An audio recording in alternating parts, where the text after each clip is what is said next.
Chapter 1725. Noah. The group of fairy tales magic shooters were pleasantly surprised. Noah Dole. The sorcerers of the other guilds were also overjoyed. However, Noah didn't have the spare energy to care about the others. He only looked at the pitch-black dragon king in the sky and tightened his grip on the holy sword. In the sky, Econolia also saw Noah, who had suddenly stepped forward.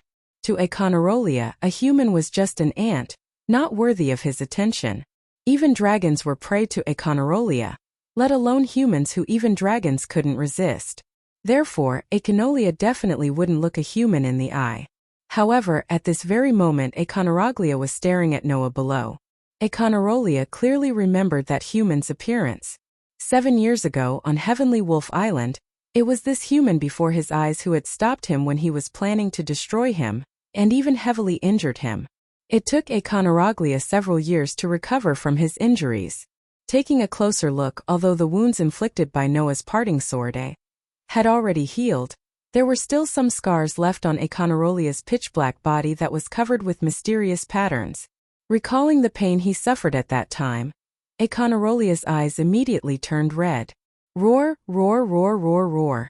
A roar that was enough to shake a person's soul resounded once again, turning into a rolling sound wave. With a shock, it actually dispersed the thick clouds in the night sky in an instant, setting off a violent airflow that surged in all directions. Immediately after, Econolia, with a ruthless aura all over his body, charged towards the square below like an arrow that had been shot from a bow. The pitch-black giant rubbed against space, and it was like a meteorite falling from the sky. Sparks flew as it rubbed against the outline of Econolia's body, shaking the entire space while explosively descending. Its momentum was extremely terrifying. Undoubtedly, Econolia was still at least a few hundred meters in the air, but the violent airflow set off by his body had already reached the square, making the group of magic shooters unable to open their eyes. Such momentum was not something that the WRMS summoned by the Future Log could compare to. The evidence was that the 3 dragons surrounding the square had already retreated with a low roar, their faces filled with fear. Noah was the only one present who could withstand the violent waves of air that were roaring towards him. His dark and deep eyes grew brighter and brighter. Then, Noah poured all the divine might he could into the demon slayer in his hands. Clang! A gorgeous white light shone, illuminating the entire square. At this moment, Noah gathered a portion of the divine might under his feet, before releasing it in one breath. Bang! The released divine might transformed into a powerful shockwave that shattered the ground. Shio! Immediately after, Noah's entire body shot towards the horizon at an astonishing speed, the demon slayer in his hands rising with a spiral-shaped phosphorescence. Absolute sword skill. Form 7 Dragon Bite. Dragon Bite. That was an absolute sword skill used in the air. When the opponent was in a high position, or even launched an attack while flying, this ultimate sword technique would negate the opponent's advantage of being in the air. Instead, it would absorb the inertia of the attack that was strengthened by gravity, turning the opponent's advantage into its own. Thus, Noah, who had soared into the sky, and Econrolia, who had descended from the sky, fiercely collided in midair under everyone's gaze. Boom! An astonishing muffled sound resounded, shaking everyone's eardrums, making them raise their hands and cover their ears, letting out blood-curdling screams. And in midair, a shockwave shook like an explosion, spreading out in a ring shape, annihilating the sea of fire below. It was terrifyingly powerful. Noah and Econorolia simultaneously flew out from that ring-shaped shockwave. One heavily fell on the ground, shattering it, while the other was shaken back to the sky with a sharp sound. He forcefully flapped his dragon wings, stopping with great difficulty. The head-on collision between a human and a dragon king ended in a draw. This result not only made the crowd of magic shooters shocked, but also made Econorolia furious. Roar, roar! A terrifying roar full of anger resounded through the sky. With such anger, Econorolia flapped his dragon wings and suddenly swooped down once again. Noah merely curled his lips in response, but there was no trace of a smile in his eyes. He once again stomped on the ground, turning it into a bullet that shot out of the barrel and shot into the sky. Suddenly, one human and one dragon turned into streaks of light, spiraling in the air like 2 thunderbolts, repeatedly colliding with each other. Boom boom boom boom.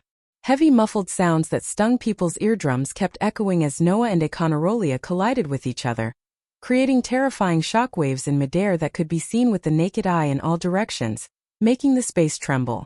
Such a shocking collision shocked all the magic shooters in the square. For a moment they were completely unable to react. Only Emerald had a pleasantly surprised expression, as well as disbelief. That sir is actually so powerful? There was no doubt that it was a power that humans could not compare to. Everyone present, including Fei Chui, finally had a clear understanding of the extent of the power that Lin Fan possessed. This was especially true for the archmages of Saber-Tooth, who felt a burst of fear in their hearts. It turned out that they had always regarded such an existence as an enemy, or even as trash. Just how arrogant and conceited did one have to be to have such an understanding? With their hearts full of shock, the group of magic shooters could only foolishly look at the astonishing collision in the sky, not even knowing that their backs were soaked in sweat. In the end, it was the magic shooters of Fairy Tail who were the first to react. "Don't be in a daze there," Makarov shouted loudly. "Hurry up and see what's wrong with Naz and the others." Only then did everyone come to their senses. "Naz!" Happy flew to Naz's side, so anxious that tears came out of his eyes. "What's wrong with you?" "Ha! Ha!" Naz could not reply normally at all. He just clutched his heart and knelt on the ground, gasping for breath while squeezing out a voice with a face full of pain. I don't know either." All of a sudden, what happened? Gajalu's face was also full of pain as he desperately gasped for breath. "My heart feels like it's about to explode." "Ugh." Wendy groaned in extreme pain and spoke with difficulty. "It seems like something is about to come out." Seeing Naz, Gajalu and Wendy kneeling there, clutching their hearts in pain, their breathing became more and more rapid. Even Sting and Roger were like this. Everyone was anxious. Thump thump thump thump thump thump. A very clear heartbeat sounded from the group of dragon-slaying magic shooters. Everyone could only watch this scene unfold at a loss, but there was nothing they could do to help. On the side, Athena had been staring at Naz and the others. The next second, Athena suddenly spoke. "It's coming." Everyone was stunned. Naz, Gajalu, Wendy, Sting, Roger, and the others suddenly held their breaths. Ugh. Suddenly, Naz and the others let out painful cries in unison. Amidst the cries, the five of them suddenly burst out with astonishing light, turning into a beam of light that rushed into the sky. Chapter 1726.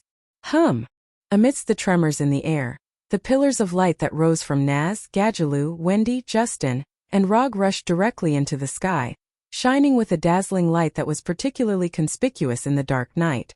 What's going on? Everyone present was completely dumbfounded when they saw this scene. However, in the next moment, the scene in the light pillar caused their eyes to widen. Not to mention the others, even Naz, Gajalu, Wendy, Justin, and Rog's eyes widened. That's... Naz's face was full of shock. No way. Gajalu's eyes were full of shock. Liar. Wendy covered her mouth as tears began to well up in her eyes. Even Justin and Rog were in disbelief as if they couldn't believe their eyes, and their bodies began to tremble slightly. The tremors continued to sound in the air, causing the pillars of light that rose into the sky to begin to dim. However, as the pillars of light dimmed, the huge figures in the pillars of light slowly appeared under the night sky and were imprinted in everyone's eyes. They were actually dragons. They were dragons with completely different appearances. They were fire dragons that were red like flames and were extremely robust, with wisps of flames lingering around their bodies. They were iron dragons that seemed to be made of steel, and were extremely smooth without any traces of scales. They looked like large reptiles covered in feathers, and even their wings were like those of birds. They were heavenly dragons made of feathers. They had dragon heads and antlers like the divine dragons of the East, and their bodies were sparkling and translucent like seawater. They were shadow dragons that were undulating with some black flame-like mist, and had an extremely dense and profound feeling. These 5 dragons slowly emerged from the 5 pillars of light, flapping the dragon wings behind them, suspended in the air, and slowly opened their eyes. Looking at the 5 dragons, everyone present was in a daze. That was because the 5 dragons in front of them were completely different from the other dragons. Although everyone present could clearly sense the powerful aura and pressure from the 5 dragons, no one felt any danger from them.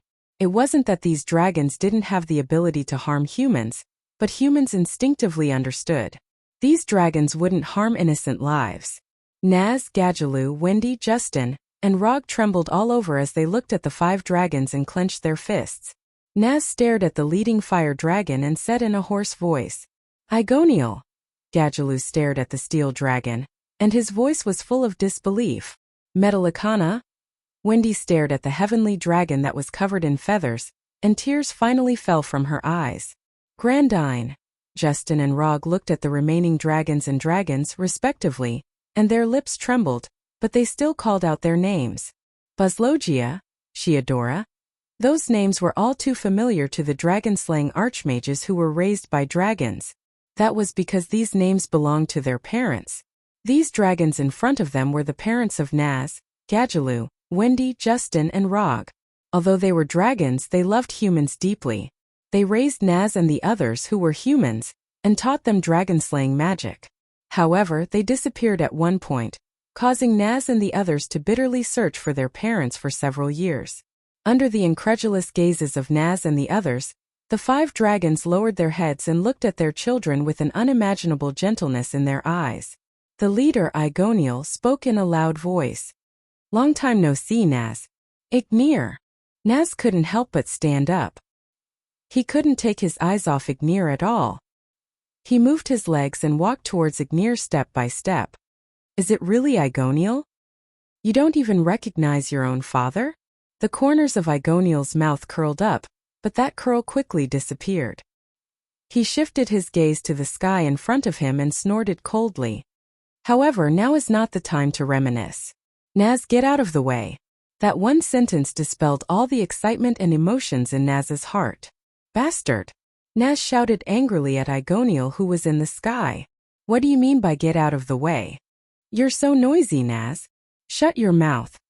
Igonial ignored Naz and looked ahead with narrowed eyes. "What's next is a battle between dragons. You can't interfere now, so just watch quietly from the side." A battle between dragons? Naz was stunned. At this time, everyone present suddenly realized. In front of Igonial and the others, a group of black shadows was approaching at an extremely fast speed. Looking at that group of black shadows, everyone's heads began to feel numb. The reason for that was because each and every one of those silhouettes was an enormous dragon. A group of countless dragons surged toward them like a tidal wave, bringing with them an unimaginable sense of oppression. However, in the face of that terrifying oppression, Igonial snorted disdainfully. He flapped the dragon wings on his back and roared at the sky. "I am the Fire Dragon King Igonial. Dragons! If you want to challenge my dignity, then come at me." This roar turned into a rolling sound wave that resounded through the night sky like thunder. That roar made the magic shooters on the ground wail for the umpteenth time. However, at the same time, it also stopped the overwhelming swarm of WRMs from surging forward. The WRMs stopped in front of Ignir, Metallicana, Grandine, Boslosaya, and Shigeodora, flapping their wings and letting out deafening roars. Obviously, the name of the Fire Dragon King was definitely a well-known name for the dragons. Otherwise, there would be no way to deter so many dragons at once. "Dragons! Go back." Grandine also spoke, but her voice was not as heavy as Igonial's. Instead, it was as gentle as an old woman's. "The current era does not belong to us dragons. Invading this era is not allowed. Go back to the era that belongs to you." Hearing that, many dragons in the group let out roars of disagreement, disapproval, and even disdain. They did not pay attention to Grandine's words at all. However, not all dragons were like that. Some of the dragons looked at each other in confusion, as if they did not know what to do. Some of the dragons retreated without hesitation, and even went behind Igonial and roared at the original group of dragons. The former were intimidated by the name of the Fire Dragon King, and did not know if they should retreat. The latter were all dragons of the Fire Dragon clan, and treated the words of the Fire Dragon King Igonial as an order. Hence, the dragons that had brought disaster to the entire Crocus were divided into 3 factions. One was led by Igonial, Metallicana, Grandine, Boslosaya, and Shigeodola. One was intimidated by the might of the Fire Dragon King and the other dragons, and chose to watch from the sidelines. Another one roared bravely at Igoniel and his group, and issued a challenge, charging in their direction. Igoniel spat out a stream of flames from his nose, but a sinister smile appeared on his dragon head. "I'm burning!" Immediately, the dragons in the sky above Crocus began to roar and collide, and an intense group battle broke out in midair. The battle between humans and dragons had unknowingly turned into a battle between dragons and dragons. On the other hand, the humans could only stay on the ground and watch this scene in a daze, completely at a loss for what to do. Under such circumstances, in the sky at a place higher than the clashing dragons, the most intense battle was also going on. However, that battle was no longer a battle between dragons but a battle between humans and dragons. There was only one person who was watching the battle. That was the dark magic shooter who stood at the top of the palace, facing the wind. Looking at the sky that had turned into a battlefield, Jerf murmured softly, "If you can defeat Akanalia, then you can definitely help me fulfill my wish." Definitely. Chapter 1727. Bang! In the distant horizon, the two streaks of light collided with each other heavily. After a heavy muffled sound and violent wind, the two streaks of light trembled and were sent flying backwards. Under the shock of the ring-shaped shock wave, the two streaks of light retreated violently. Roar! Akanarolia roared furiously. The dragon wings on its back flapped, and its huge body that was sent flying backwards came to a stop. It stabilized its body, and then transformed into a meteorite for the umpteenth time, shooting forward. That speed made the Black Dragon King like a bullet. In an instant it arrived in front of Noah, who was still retreating, with a ruthless and ominous glint in its eyes. "Who?" Accompanied by a whistling sound, the halberd-like dragon tail on Akanarolia's back swung fiercely in the direction of Noah. Wherever the black dragon tail passed, the air was compressed into a ball and suddenly exploded, forming a very ear-piercing sonic boom. Under that ear-piercing sonic boom, the black dragon tail, which carried an extremely terrifying power, swept across the space and violently whipped towards Noah. With such a powerful blow, it was impossible for Noah, who possessed superb senses, to not detect it. However, Noah did not show any fear, nor did he stop. Instead, he gathered divine power under his feet and suddenly released it. With a dong sound as if he had stepped on the air, he turned into a cannonball and retreated at an even faster speed. Swish! The dragon tail, which carried a terrifying power, suddenly fell into the air, setting off a wave of air and even causing a burst of air. It was quite terrifying. One could well imagine how frightening the damage would be if that strike were to land on a person's body. Unfortunately, no matter how strong he was, if he couldn't hit him, then it would be completely useless. Noah, who had casually avoided that frightening blow, had a sharp glint in his eyes. He still did not stop his body, but converted the divine power flowing in his body into demonic power. Clang! Without the support of the divine power, the light on the demon slayer in Noah's hand suddenly dimmed. However, a violent demonic power suddenly rose from Noah's body. Buzz! In the next moment, huge magic squares rotated in front of Noah one after another, overlapping and combining. In an instant they formed an extremely abstruse and complex geometric pattern. Then, waves of berserk magic power rapidly condensed into streams and poured into the extremely complex geometric magic array, causing the complex geometric magic array to expand continuously. In just a moment, the complex geometric magic square had expanded to a size of hundreds of meters in diameter, with dazzling demonic power flickering inside. Only then did Noah reach out his hand and placed it at the center of the complex geometric magic square that was like a huge turret, and whispered, "Cast!" The massive amount of demonic power that was gathered within the magic square exploded instantly. Bang! In the next moment, in the sound of heavy artillery, an earth-shattering magic beam burst out from the huge geometrical magic array, and with a sharp whistling sound, it shot straight towards Akanarolia. Looking at the huge beam of demonic power shooting towards him, a faint sense of crisis emerged in Akanalia's heart. Therefore, Akanalia had reason to believe that his dragon scales that could resist any kind of magic attack, and even physical attack, would not be able to completely offset the might of the huge beam of demonic power. Roar! Thus, Achanalia suddenly roared and opened his sinister dragon mouth, gathering demonic power that fluctuated with frightening destructive energy, and condensing it into a ball of light. Bang! The ball of light exploded, and the fearsome destructive energy transformed into a beam of light that pierced through the air and shook heaven and earth. The beam of light was imbued with a burst of abnormal energy fluctuations, and it hurtled directly toward the oncoming beam of light. Boom! The moment the two terrifying beams of light collided, a ball-shaped ball of demonic power continuously expanded at the point of collision. Finally, it exploded with a loud bang, causing the violent explosion to turn into a shockwave that shook in all directions. The thunderous sound could be faintly heard even from a distance of 1,000 meters. At the moment of the explosion, a circle of energy ripples also shook from the point of explosion, sending Achanalia flying back. It was at this moment that a figure suddenly appeared in the center of the energy ripples in front of them. With a whoosh, the figure landed on Achanarolia's back. Achanalia's eyes widened. Noah, on the other hand, raised his fist high. Magic lines that looked like electric wire suddenly crawled up his arm. Go down! Amidst the violent roar, Noah's fist that was covered with electric wiring lines suddenly clenched, and like a thunderclap, it fiercely smashed down on Achanalia's body. Boom! A muffled sound like the ringing of a bell resounded, shaking up a circle of shock waves. An astonishing force directly hit Achanarolia's back, causing him to let out a painful howl. His huge body was like a kite with a broken string, and like a rubber ball that was fiercely slapped away, he fiercely fell to the ground. Whoosh! A sharp sound that pierced one's eardrums reverberated between heaven and earth, attracting the attention of the fierce battle between the dragons and the humans who were watching the development of the situation on the ground. Then both the humans and the dragons saw it. In the distant sky, a stream of light violently fell like a meteorite, causing violent friction with the atmosphere.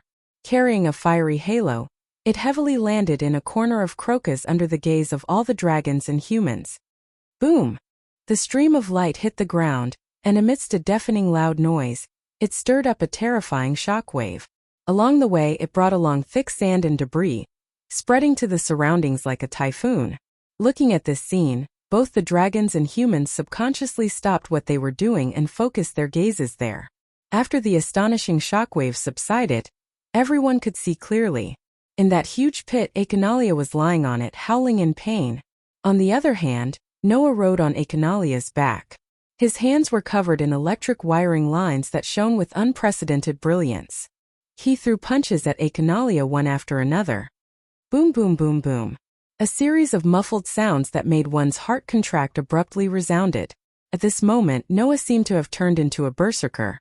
With red eyes, he repeatedly bombarded Achanalia with fists that carried the power of tens of thousands of kilograms. With each punch, Achanarolia's huge dragon body shook fiercely, and it let out a painful roar. Immediately, even the ground started to crack apart along Achanarolia's body in all directions. That extremely shocking scene made all the dragons and humans suck in a breath of cold air. Finally, even the ground couldn't withstand the shaking of those punches that could shatter mountains and split the sea. Bang! With a muffled explosion, the ground beneath Achanarolia shattered and caved in as if it was collapsing. Dense sand and dust filled the air, covering Achanalia's body. At this time, Noah suddenly retreated from that dense sand and landed on the ground.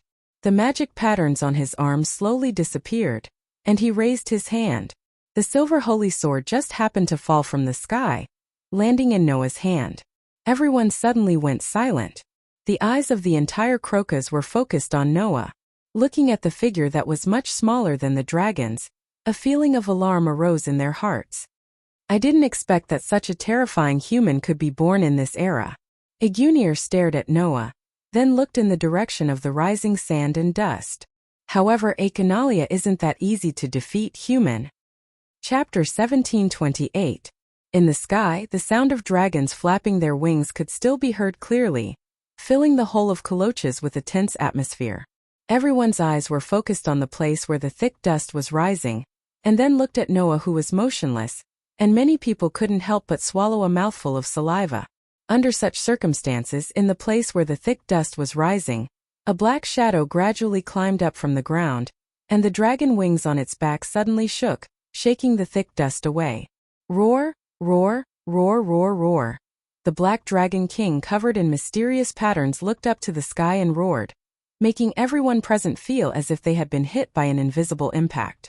Their chests felt stuffy, and they couldn't help but retreat a little.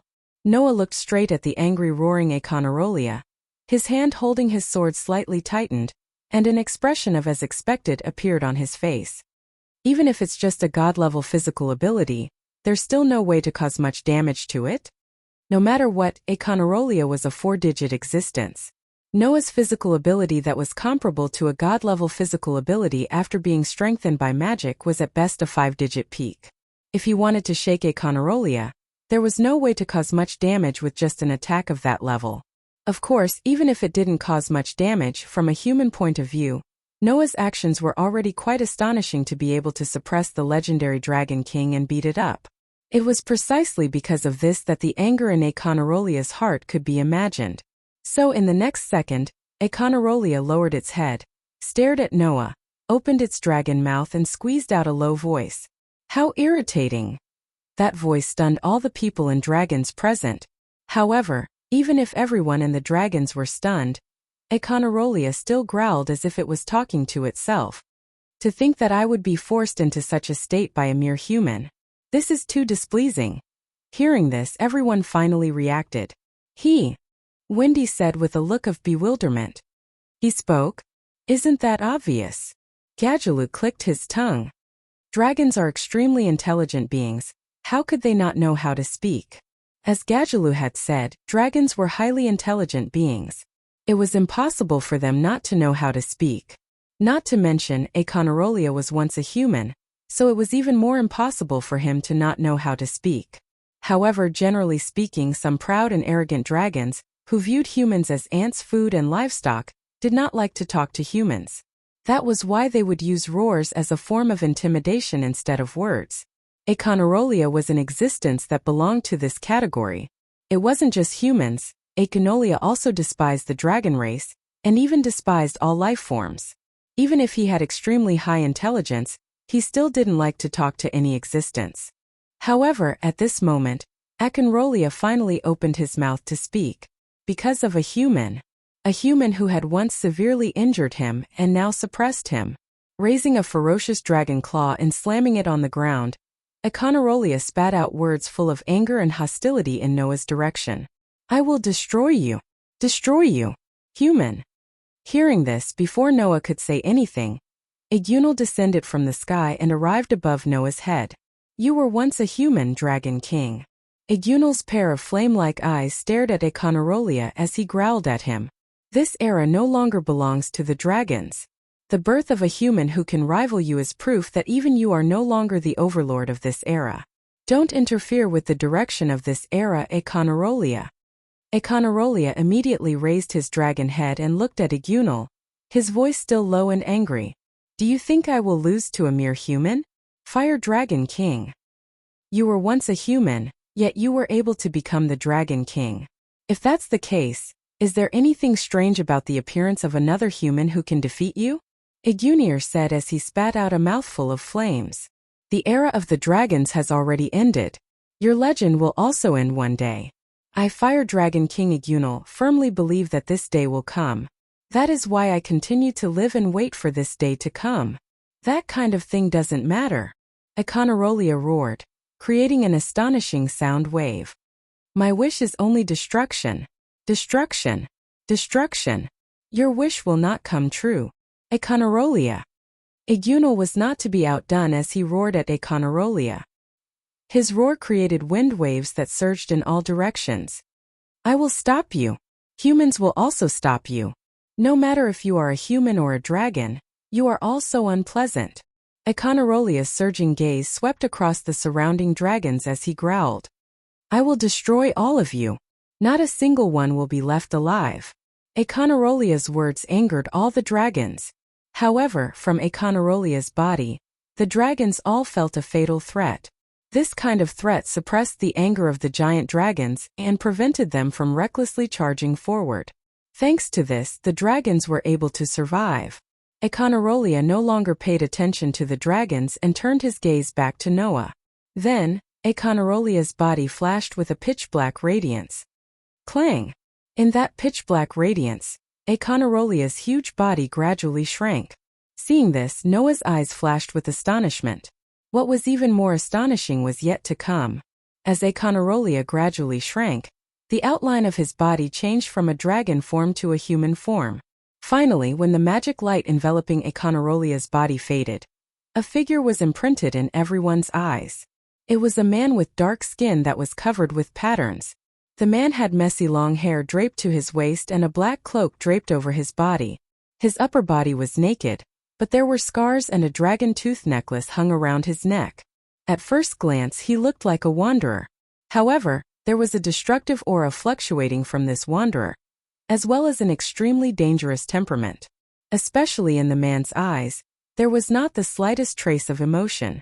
There was only a scalp-numbing vicious aura and an endless desire to destroy. Looking at this person, everyone in the dragons lost their voices. Noah looked at him and softly muttered, "So that's how it is this your human form?" Aconorolia, who had transformed into a human form, did not reply. Instead, he stared at Noah, his eyes fluctuating with vicious aura as he stretched out his hand and pointed at the scars on his body. "These scars were all caused by the sword strike you dealt to me 7 years ago." That one sentence silenced everyone, including the dragon. Everyone and the dragons looked at the hideous scars all over Aconarolia's body and shuddered in their hearts. What kind of sword strike could cause such injuries? Even the main members of Fairy Tale shuddered when they recalled Noah's sword that could split the heavens and earth. In this situation, Noah narrowed his eyes and said this sentence. "It would be better to say that after taking that kind of strike, you only receive such a degree of injury. That's what makes me surprised." "Is that so?" Aconorolia expressionlessly said. "However, after this wound appeared, every time it hurts, a thought in my heart becomes stronger." As he spoke these words, an extremely dark and overbearing demonic energy suddenly erupted from Aconarolia's body, transforming into a gale that swept outwards. "That is, if you don't die, no matter where you are, even if you are at the end of this era, I will chase after you and tear you to pieces." After saying this, Aconarolia's hand under his cloak suddenly clenched into a claw. With a wave of his claw, several pitch-black claw lights suddenly appeared. Like blade lights, they violently chopped towards Noah. Chapter 1729. Following the sharp sound of something breaking through the air, that pitch-black sharp claw light suddenly cut through the air like a bolt of lightning, carrying a ferocious aura that caused one's expression to change as it viciously chopped down at Noah. That claw light was like the sharpest cutting machine in the world, suffused with a cold and dark aura, causing one's scalp to begin to tingle. It was believed that if one was hit by this claw light, then it would definitely be like what Aconorolia said, being able to tear a person to pieces in an instant. Even if that person was Noah, it would still be the same. However, facing such a terrifying attack, Noah's expression did not change in the slightest. Looking at the sharp claw light that violently chopped down, Noah felt the cold aura that it carried until it was less than half a meter away from his body. Only then did he tighten his foot and abruptly take a step to the side. Shwa! The sharp claw light immediately brushed past Noah's shoulder in an extremely thrilling manner, landing on the ground beside Noah. Pung! In the midst of the explosive sound, those sharp claw light directly exploded the ground, carving out several gullies in the ground, and explosively shot into the distance without losing momentum, plowing out abyss-like cracks along the way, causing gravel to fly in all directions and explode in the surroundings. The power of a single claw had actually reached such a level. And this claw was clearly just a greeting from Aconorolia. Pung! In the next second, Aconorolia stomped on the ground, and his entire body shot out like a sharp arrow. His eyes filled with hostility stared straight at Noah, while one of his hands was still in the shape of a claw, like a sharp beast's claw. Raising his arm, the claw brought about a cold and sharp wind as it mercilessly pierced towards Noah's throat. Only at this time did the onlookers and dragons react one after another. Looking at Aconorolia shooting towards Noah at an astonishing speed, the sharp claw directly piercing towards Noah's throat, one by one they cried out in alarm. Even the ground had been ripped apart by Aconarolia's claw, not to mention a human's body, and a fragile throat at that? Everyone could be sure. Once this claw hit, not to mention the throat, Noah's entire head would be directly torn apart, leaving only a pile of blood and flesh. Even the onlookers could understand, naturally Noah could not. In response, Noah suddenly raised the demon slayer in his hand. Clang! A surge of divine power surged into the silver holy sword, causing the elven magic equipment named Demon Slayer to blossom with dazzling light. Soon after, Noah raised the holy sword in his hand high up and suddenly chopped down at the incoming sharp claw. The sword light fell in midair, colliding with the incoming claw with a loud bang. Clang! The collision of the sword and the claw actually caused a crisp sound of steel clashing against steel to suddenly resound, stirring up ripples in the air, which rapidly surged out in all directions, spreading out in all directions. Noah and Econarolia both trembled, and under the effect of a force that could not be ignored, they were suddenly shaken back. Suddenly, Econaraglia's feet repeatedly stomped on the ground, and his figure involuntarily retreated. With every step he took, the ground would shatter with a thump sound. After retreating several steps in a row, Econarolia fiercely stomped his feet, and at the same time, his figure finally stabilized. Noah was not as violent as Econarolia. While retreating, his feet gracefully tapped on the ground, and with each leap, he dispelled the force that could not be ignored, launching an attack without a word. As expected of a villain, Noah's gaze directly fell on Econarolia's body, and a slight sharpness gradually emerged in his eyes. Then should it be my turn next? As his words fell, the phosphorescent divine power fluctuating around Noah's body suddenly surged to his feet, converged into a ball and then exploded.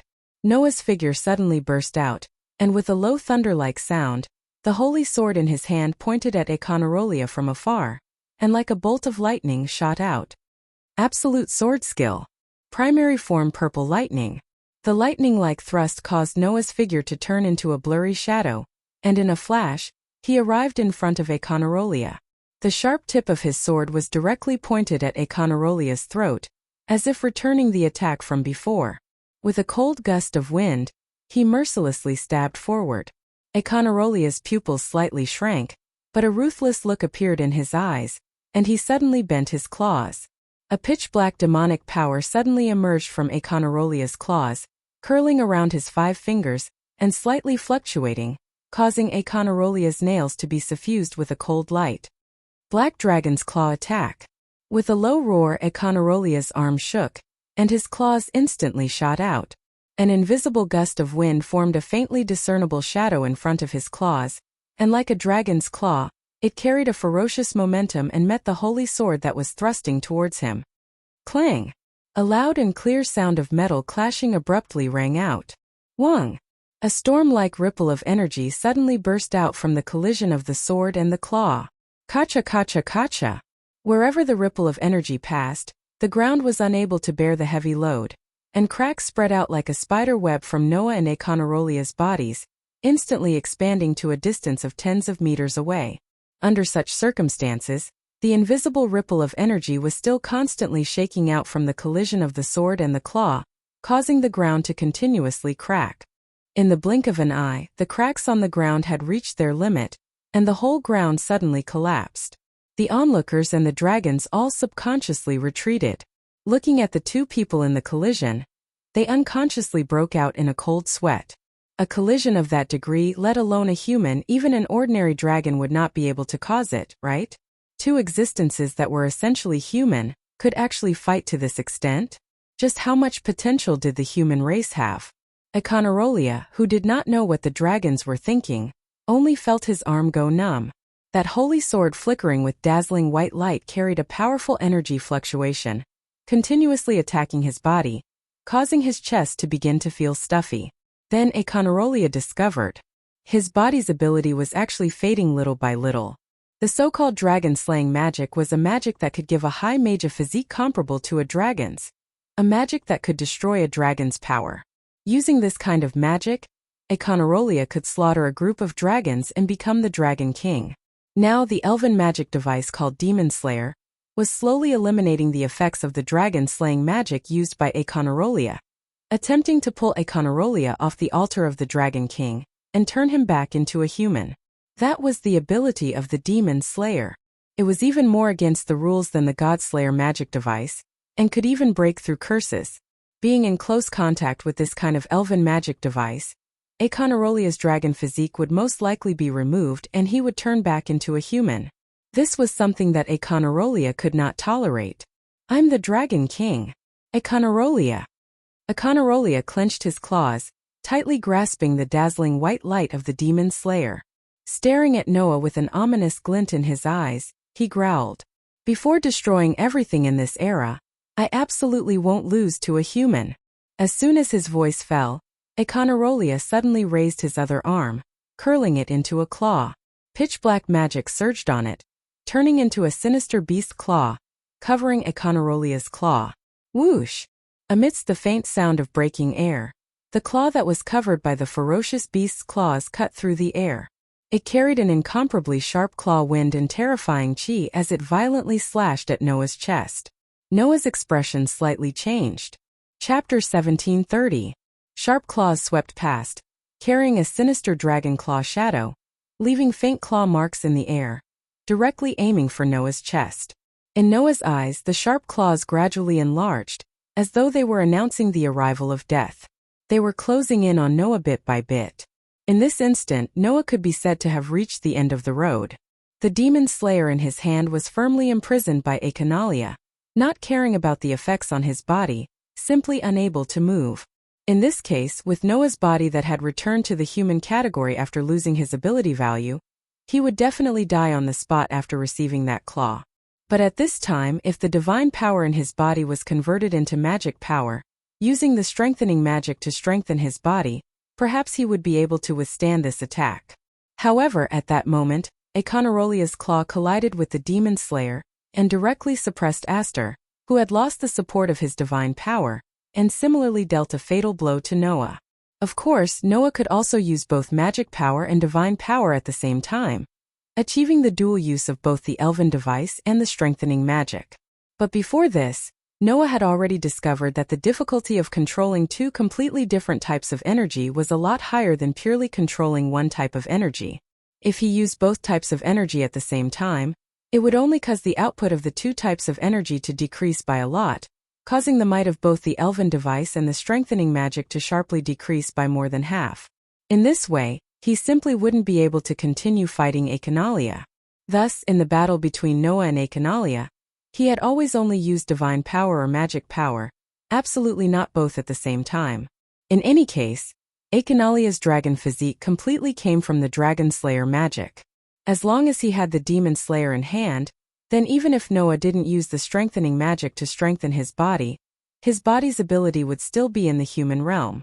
He could rely on the elven device to greatly weaken the might of Aconalia's dragon slayer magic, achieving the goal of directly confronting this pitch-black dragon king. In view of this, now that the demon slayer was imprisoned, facing Aconalia's furious claw, Noah had already reached the end of the road. Then, at this very moment, what other methods did Noah have to deal with the current situation? The three major spells of the fairy tale required an extremely long time to prepare, and simply couldn't be used in this moment of imminent peril. None of the simulated star map, another cosmology, was effective against Aconalolia. In that case, in a situation where he could only use the divine might, there was only one trump card that Noah could use. Divine starlight, lightning of salvation, wisdom of the goddess, indestructible steel. Amidst the incantation written in the elven language, half of the elven mark on the back of Noah's left hand suddenly flickered. Sword appear in my hand. Suddenly Athena, who was standing by the side of the high mages of the fairy tale, had a pair of bewitching snake eyes that faintly flickered, and the corners of her mouth lifted slightly. Soon after, under the astonished gazes of the high mages of the fairy tale, Athena's body flashed with a resplendent radiance and turned into a platinum divine sword. She suddenly turned, broke through the air, and shot towards Noah's direction. Pa! With a crisp sound, the elven device called the Heavenly Sword of Salvation was caught in Noah's hand. Clang! A dazzling platinum light that was as bright as the sun suddenly blossomed from the Heavenly Sword of Salvation. The platinum light converged into a flash of light in the blink of an eye. Amidst Aconarolia's abrupt change of expression, it suddenly shot out and shot towards Aconarolia's sharp claws. In order to imprison the demon slayer, Aconarolia directly used his hand to tightly grasp the demon slayer. Thus, under the power of the demon slayer, Econorolia's dragon slayer magic had been weakened by a large portion. What would be the result of using such a weakened dragon slayer magic to face a flash that could split stars? The answer was mercilessly revealed in the next second. Poochie! The resplendent flash burst out, and with a tearing sound, it directly pierced through Econorolia's arm and even annihilated that arm in the flash. Thick blood immediately sprayed into the sky. Woo! Woo-ah! Econorolia let out a low roar filled with pain. Under the intense pain, Econorolia released the demon slayer's shackles. Noah's eyes flashed with a touch of coldness, and he raised the demon slayer high. Clang! The silver sword light flashed, and with a sword hum, it suddenly swept down towards Econorolia. Poochie! Another tearing sound sounded, and a large amount of dark red blood sprayed in all directions. The demon slayer, which turned into a sword light, slashed diagonally along Econorolia's shoulder, causing blood to spurt out from Econorolia's body. A hideous wound appeared on Econorolia's body from his left shoulder to the right side of his abdomen. With a large amount of blood, Econorolia's body soared into the air, flew backwards and slowly fell to the ground. Blood dyed the ground red. The whole world fell into silence. Everyone looked at Econorolia, who fell to the ground, with a large amount of blood flowing out from his body and staining the ground red. They all fell into a state of silence, including the dragons in the sky. Whether it was humans or dragons at this moment, they all held their breath and lost the ability to speak and react. Then on the ground dyed red, Econorolia's body trembled and he coughed. Cough, cough, cough. Econorolia constantly coughed out blood, but as if he didn't allow himself to lie on the ground, he struggled to get up. However, the entire process of getting up was difficult and cruel. Naturally, it was difficult to avoid. After all, even if it was a dragon king, receiving such a serious injury was enough to kill him. Thus, how could it not be difficult to get up? As for cruelty, it referred to the scene itself. Even after suffering such a serious injury, he still insisted on getting up. During the whole process, blood spilled out from Econorolia's severed arm and the wound in front of his body as if it was free, dyeing the ground into a pool of blood. However, even so, Econorolia still insisted on getting up. After standing up with great difficulty, his body was crooked, as if he could fall down at any time. That scene could be described as tragic. Noah quietly watched this scene unfold. He didn't stop it, didn't say anything, and didn't pursue the victory. Instead, as if talking to himself, he softly said. At the last moment, he desperately jumped back a step? That's right. The moment the demon slayer slashed down, Econorolia jumped back a step, avoiding the result of being cut in half by the demon slayer. But you already have no chance of winning. Noah looked straight at Econorolia and said indifferently, "It ends here, Econorolia." Hearing Noah's words, regardless of the reactions of the spectators and dragons, Econorolia trembled heavily and slowly raised his head. "It ends here?" Econorolia coldly looked at Noah, blood dripping from the corner of his mouth, but he didn't care and growled. "No, until the moment of my life ends. I won't stop my destruction. Destruction! Destruction! Destruction!" Econorolia roared towards the sky. "I want to destroy." With a roar, Econorolia raised his remaining hand and formed a claw. Ignoring the large amount of blood that flowed out, he charged in Noah's direction. Looking at Econorolia, who was charging towards him, Noah's eyes flickered. Before a feeling of pity emerged in his eyes, he closed his eyes. However, in Noah's hand, the elven magic device named Heavenly Sword of Salvation once again blossomed with a dazzling brilliance. The brilliance turned into streaks of platinum light. Like a laser, they suddenly shot out and directly shot towards Econorolia. Poochie, poochie, poochie. One after another, the streaks of light pierced through Econorolia's body and came out from his back. Without losing momentum, they shot into the distance and disappeared on the other side of the horizon. Chapter 1731. Bang! With a clear sound of falling to the ground, Econorolia, whose body was pierced by the light of salvation, slowly fell to the ground. The blood flowing out of his body had already stopped. Looking at the night sky dyed red by the flames, Econorolia's eyes filled with hostility became absent-minded little by little. His vision began to distort. His heart gradually stopped beating. At this moment, Econarolia clearly understood one thing. His destructive journey that had lasted for hundreds of years had finally come to an end. Not long after, the existence called Econarolia would completely disappear from this world. Just like what Igunal said, the era belonging to the Dragon King had impressively come to an end. Regarding this, Econarolia didn't feel sad, nor did he feel unwilling, nor did he have the slightest resentment. There was only a tranquility that mortals couldn't understand. When he was still a human, Econarolia was in existence with distorted emotions. When others were enjoying life, Econarolia was thinking about destruction. When others were struggling under the threat of the dragons, Econarolia was thinking about destruction. When others were making an alliance with the dragons of the coexistence faction to resist the dragons of the opposition, Econarolia was thinking about destruction. When others were slowly approaching death with the passage of time, Econarolia was also thinking about destruction. Jerv once said that Econarolia undoubtedly had the power to dominate the world, but he only thought about destruction. This sentence could be said to have completely interpreted the essence of Econarolia's existence. Jerv was right. Econarolia was synonymous with destruction. Even if he looked down on humans, was hostile to the dragons, and even hated all life, it was all because Econarolia wanted to enjoy destruction. It was that simple.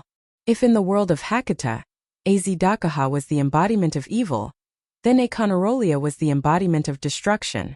The difference was that the former's evil was to create a future for humans, while the latter's destruction was just a manifestation of distorted emotions. In any case, Econarolia's journey of destruction had come to an end. It was said that before a person died, they would recall everything that had happened during their lifetime. However, Econarolia didn't have that kind of emotion. He just calmly closed his eyes. The moment his heart stopped beating, he welcomed death in the most calm manner. Just like this, Econarolia's aura completely disappeared. Everyone present, including Long Jun, looked at Econarolia, who was lying on the ground with his eyes closed. From beginning to end, there was no expression on his face, and they looked at each other in dismay. In the next second, oh! Astonishing cheers soared into the sky, carrying the joy of the people, resounding through the night sky. Econarolia's death had caused everyone here to forget about him. It wasn't only Econarolia that threatened this world, but also the dragons flapping their wings in the sky. People hugged each other to celebrate this miraculous victory. Some of them even shed tears of joy. When the dragons descended, these high mages from famous guilds all over the kingdom experienced only infinite panic.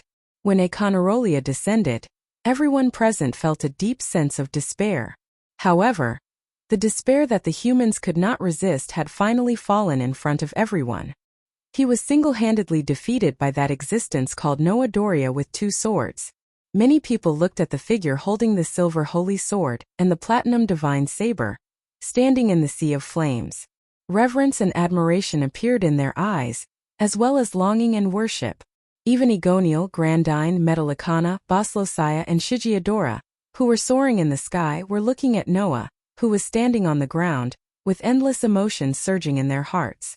"There's no need to doubt it," Ignir said in a low voice. "This era belongs to the human race. That man proved it."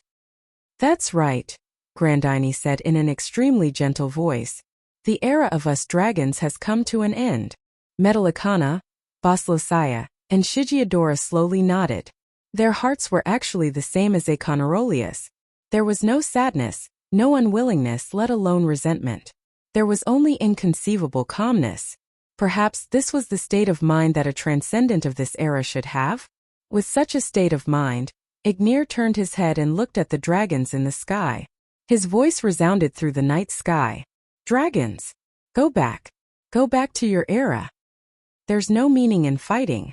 Strife shouldn't happen here. Our world doesn't belong here. It belongs to 400 years ago. Go back. Return this era to humans." These words reverberated in the sky for a long time without calming down. Hearing these words, the dragons were no longer as agitated as before. Instead, they looked at each other, then at Noah, who was standing on the ground with 2 swords in his hands. Undoubtedly, he was quite small, but he gave off a feeling of vastness that no matter what they couldn't match. They fell into silence. Finally, the dragons raised their heads and roared at the sky. Roar, roar, roar. The roars of the dragons turned into vibrating echoes that rippled under the night sky and spread to the horizon. Immediately, the dragons flapped their wings and flew in the direction of the eclipse gate in groups. When the crowd saw this, they cried tears of joy and cheered once again. Emerald's eyes were also glistening with tears. She watched the dragons disappear in the direction of the eclipse gate with mixed feelings as she softly muttered, "It's over." This sentence was quickly drowned out by the cheers of everyone present. However, Noah heard this sentence in disbelief. He looked at Aconarolia's corpse in front of him, lowered his head, and muttered to himself, "Is it over?" As he said this, another figure appeared in Noah's mind. Immediately, Noah's eyes flickered. "No, it's not over yet." When this sentence came out of Noah's mouth, the flow of air suddenly changed. Wang! Amidst a tremor that no one could hear, the entire space suddenly trembled. Then, with Noah as the center, the entire world was dyed in a pitch-black color. At this moment, all the magic shooters who were crying tears of joy and hugging each other froze in space and stopped moving. At this moment, Agnir and the rest of the dragons who were flapping their wings and flying in the air were also frozen in place. That scene was as if time itself had stopped flowing, causing the entire world to be dyed in a pitch-black color. Noah was the only one who was still standing in the same spot as before. Clang! The holy sword and divine saber in Noah's hands blossomed with dazzling radiance, as if they had sensed something, and phosphorescent divine might energy circulated around them. However, Noah did not inject divine might energy into the two elven devices, nor did he waver in the slightest due to the changes in his surroundings. He only slowly turned his head, as if he had expected someone to do all this, and cast a sharp gaze forward. Then a figure appeared. "You really didn't disappoint me. You really defeated that Aconorolia." Jeffrey raised his head and met Noah's sharp gaze with a smile that did not give off any sense of danger. "That's an opponent that even I find a little troublesome. Even I can't kill him. Of course Aconorolia can't kill me either." "Is that so?" Noah said calmly. "So, you think I can't kill you, so you came to me like this?" "No, it should be the opposite." The smile on Jeffrey's face became tired. "I came to ask you to kill me." Chapter 1732. I'm here to ask you to kill me. Noah fell silent when he heard those words from the fatigued Jerv. Noah's understanding of Jerv had already increased when he obtained the lumen starlight. In the past, Noah's understanding of Jerv had stopped at the level of the most vicious and evil dark mage in history. Apart from that, Noah didn't have any other impression of Jerv. It wasn't until Makarov entrusted him with the lumen starlight that Noah had a whole new understanding of Jerv. The man in front of him was just a pitiful person. He was a pitiful person who tried to die, and his abilities were so great that they involved the realm of God. In the end, he was cursed by God and obtained an immortal body. The curse that would take away the lives of the people around him the more he cherished his life was too cruel for a person. Noah felt that if he were in Jerv's shoes, he would definitely want to die. After all, instead of continuously taking the lives of the innocent people around him, and even the lives of those he cherished, it would be better to just die. Of course, Noah was much luckier than Jerv as he had a physique that would definitely not be cursed. Even God wouldn't be able to impose any curse on Noah, who had transcended the realm of humans and was doted on by thousands of worlds. Unfortunately, Jerv wasn't Noah, and wasn't doted on by the world. It would be better to say that Jerv was abandoned by the world because he was involved in the realm of God as a human, and could no longer integrate into this era. Some people said that ignorance was a sin. However, sometimes it was also a sin if one's knowledge and talent were too outstanding. Jerv's existence proved that point. However, Noah definitely wouldn't choose to die like Jerv. Hence, Noah only had one kind of emotion towards Jerv. It wasn't sympathy, pity, sarcasm, or mockery. Instead, he was more or less angry. Under the control of his emotions, Noah's gaze on Jerv became sharper and sharper, and he abruptly asked this question. He suddenly asked, "It has been almost 400 years since you were called the most vicious and evil dark mage in history, right?" "Yes, I have indeed lived for 400 years, and belong to the same era as the dragons," Jerv answered honestly after being stunned for a moment. "So, I don't belong to this era either." Just like Aconorolia, I should disappear with the change of era. Just because of this, you're going to borrow my hand? Noah sneered. Do you think I'll agree to that kind of thing? You're not going to agree? Jerv frowned and asked in confusion. Why? Don't you see me as an evil dark mage? The crimes that he had committed up until now could be counted as innumerable, right? You shouldn't mind killing me, right? I won't mind killing you, Noah said indifferently. But don't you think that's letting you off too easily? Letting me off too easily? Jerv was taken aback. What do you mean? You've said it yourself. You've committed countless sins so far. Not only did you leave behind forbidden spells like System that cost lives, but you've also created many demons that directly and indirectly took away the future and happiness of so many people. Noah said word by word as he stared at Jerv. You've committed so many sins and left behind so much evil, and now you want to die? How can it be that easy? That was the biggest difference between Noah and Jerv. Death is a form of release, but at the same time, it's also a form of escape. Noah said without hesitation, I won't kill you before you redeem yourself for all your sins. Jeffrey fell silent upon hearing this. After a long while, Jerv spoke with an expressionless face. However, if you don't kill me, I will only commit more crimes. As long as I don't die, my existence will continuously rob the future and happiness of the people around me, unless I forget the preciousness of life. However, in that situation, I will also rob the lives of others without hesitation, as I view life as nothing more than grass. No matter what, my existence will only bring misfortune to others in any form. Jerv looked at Noah with dark emotions surging in his eyes. Even so, you don't intend to kill me? No. If I let you live and allow you to commit even more sins, that would be putting the cart before the horse, Noah said calmly. The question is whether your curse will take away the lives of others when you realize how precious life is. Right? As Noah said this, he raised his head and gazed at Jeff. A look that even Jeff couldn't understand appeared in his deep, dark eyes. Then, Noah picked up his pace and walked in Jerv's direction.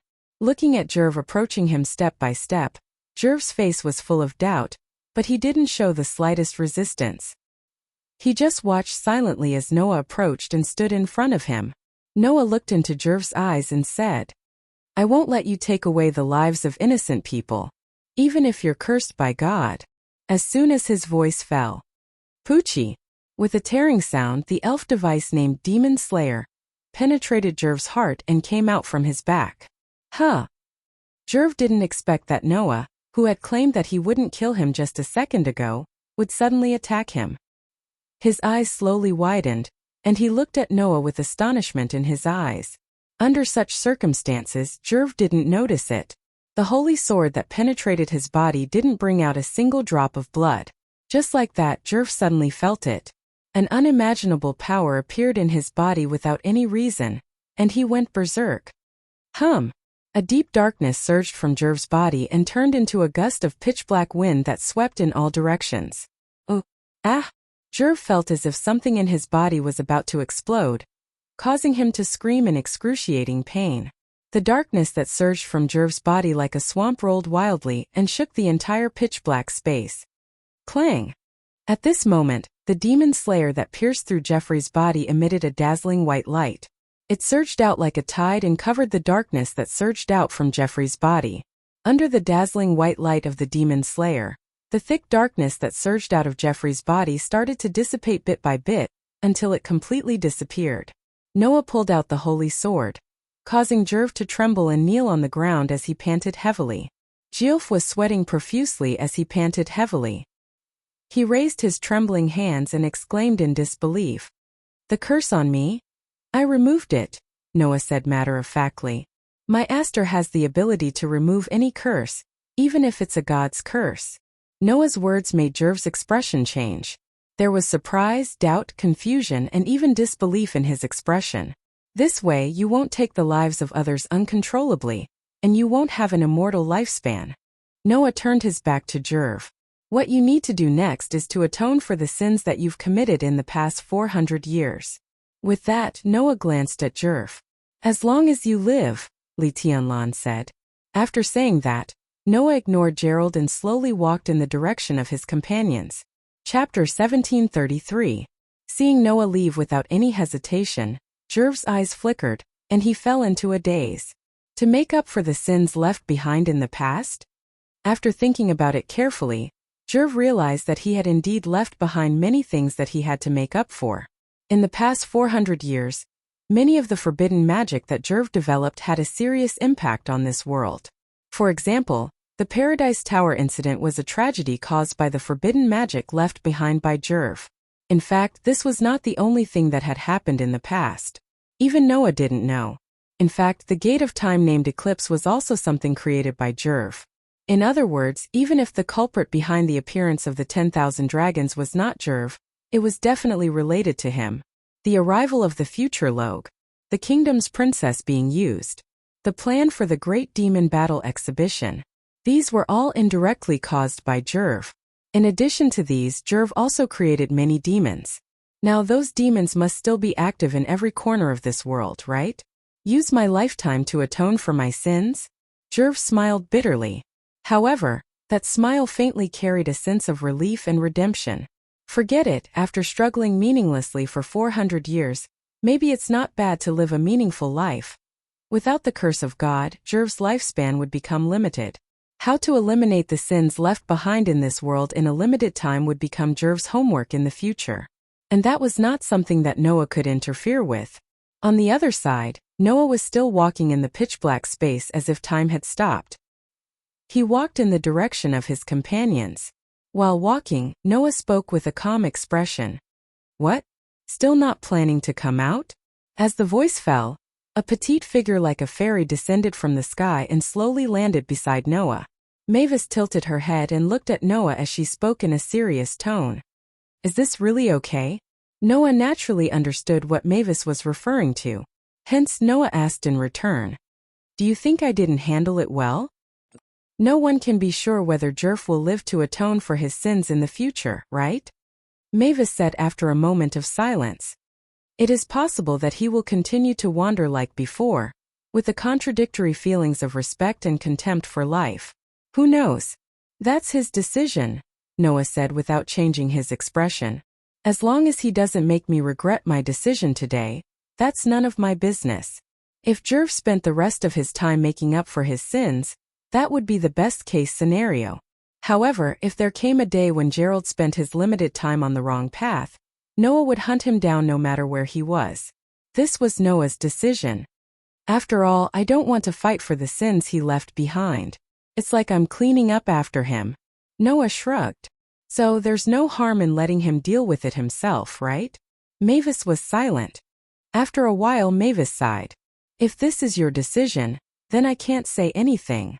Oh, Noah chuckled. Why? Because right now you are the president of Fairy Tale, the representative of humans in this era. Mavis closed her eyes and revealed a cute smile. And I am just a departed spirit. I can't interfere with the decisions of the living and affect the development of this era. A departed spirit. Noah couldn't help but laugh. You said it yourself, I'm the guild leader of Fairy Tale. Do you think I don't know that you're still alive? The inexhaustible source of magic lumen starlight.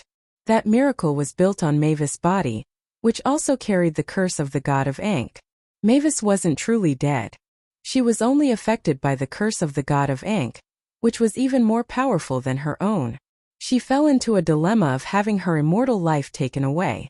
This was the so-called state of suspended animation.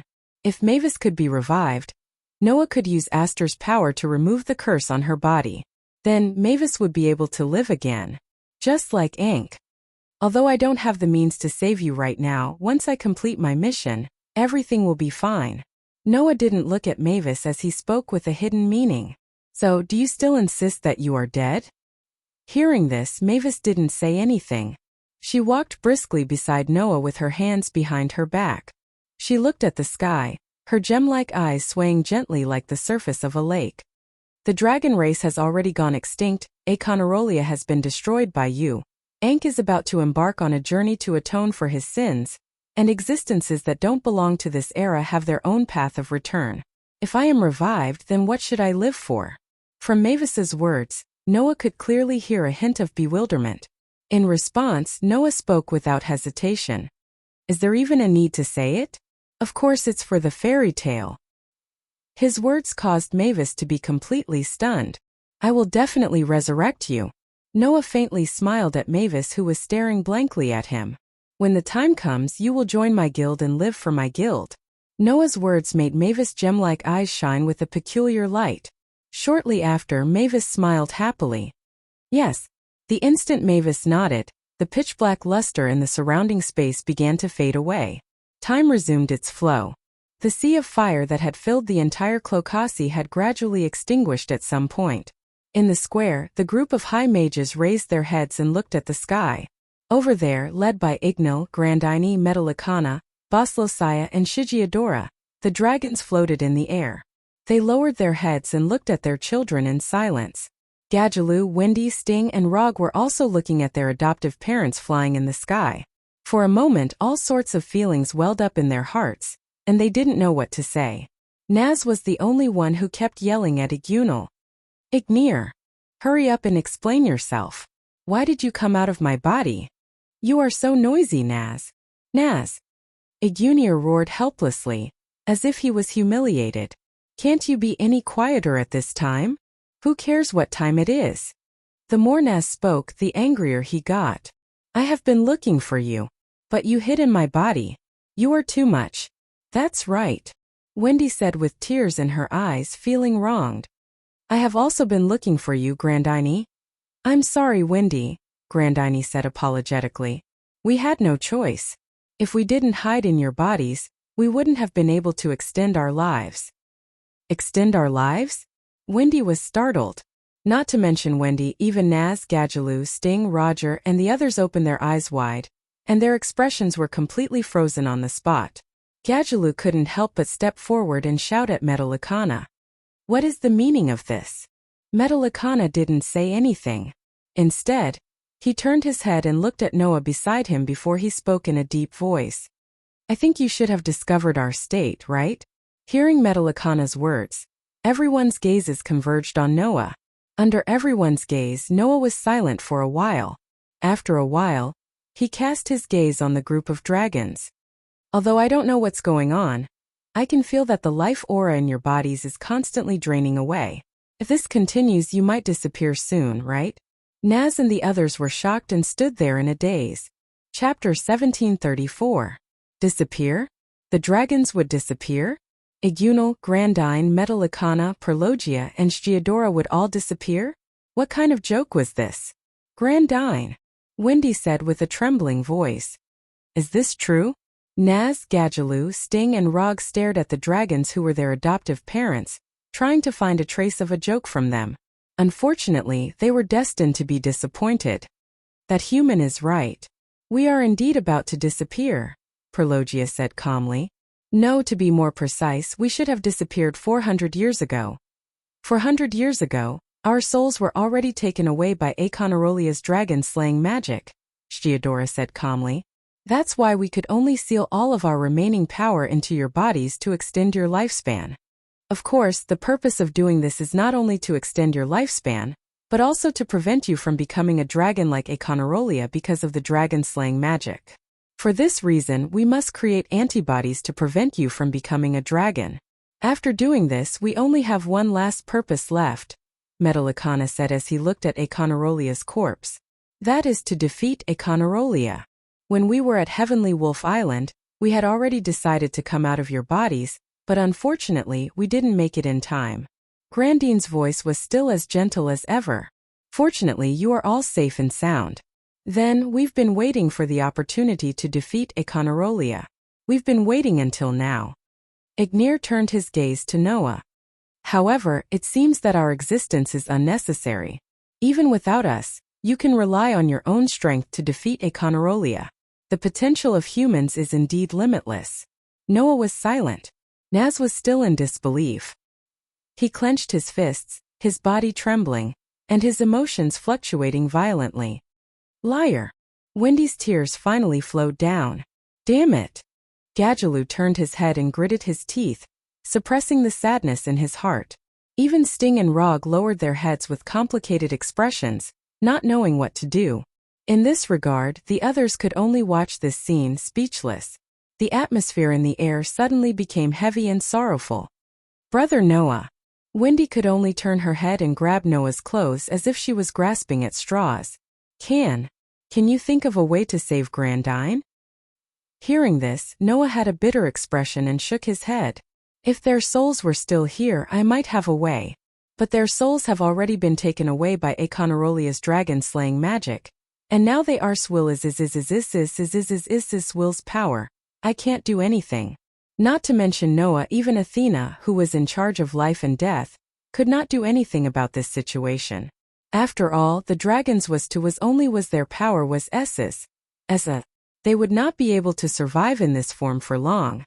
So, not to mention the current Noah, even if his authority, sovereignty, ability, value, and treasury were at their peak, Noah would not be able to do anything about this situation. How?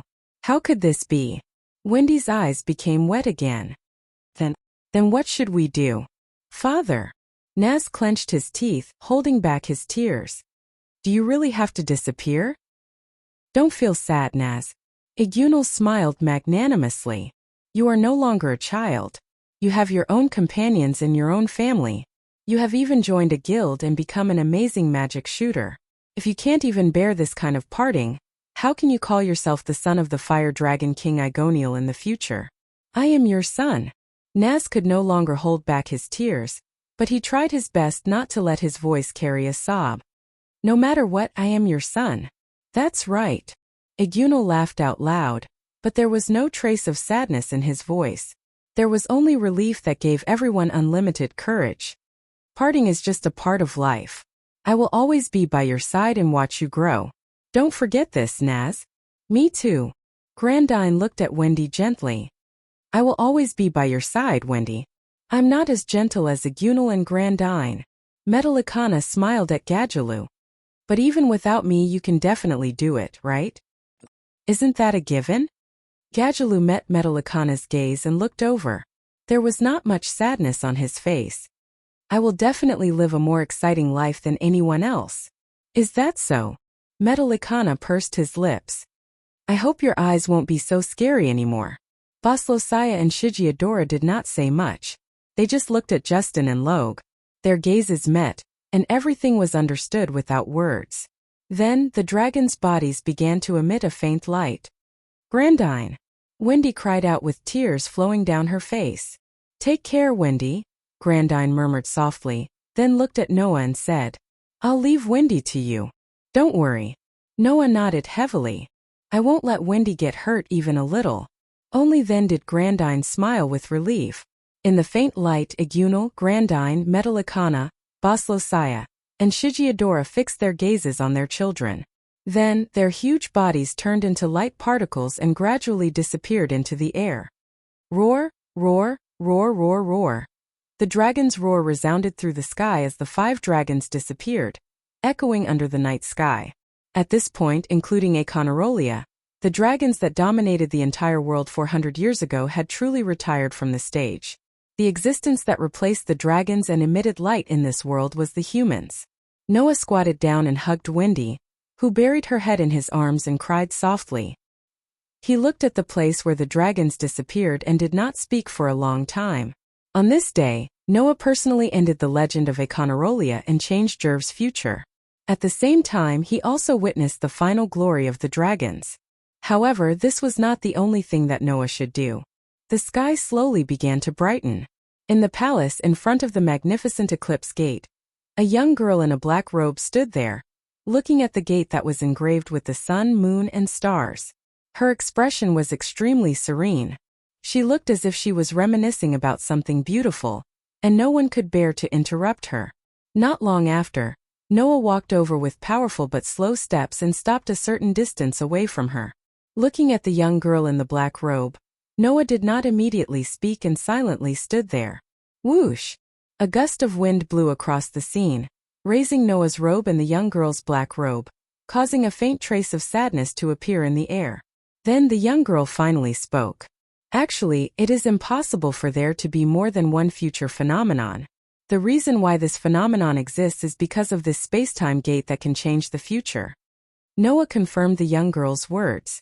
Indeed, it was impossible for there to be more than one future. At the very least, it should be like this in this world. There was only one reason why there would be more than one future phenomenon. That was because there was a factor that could change the future. That factor was the eclipse gate.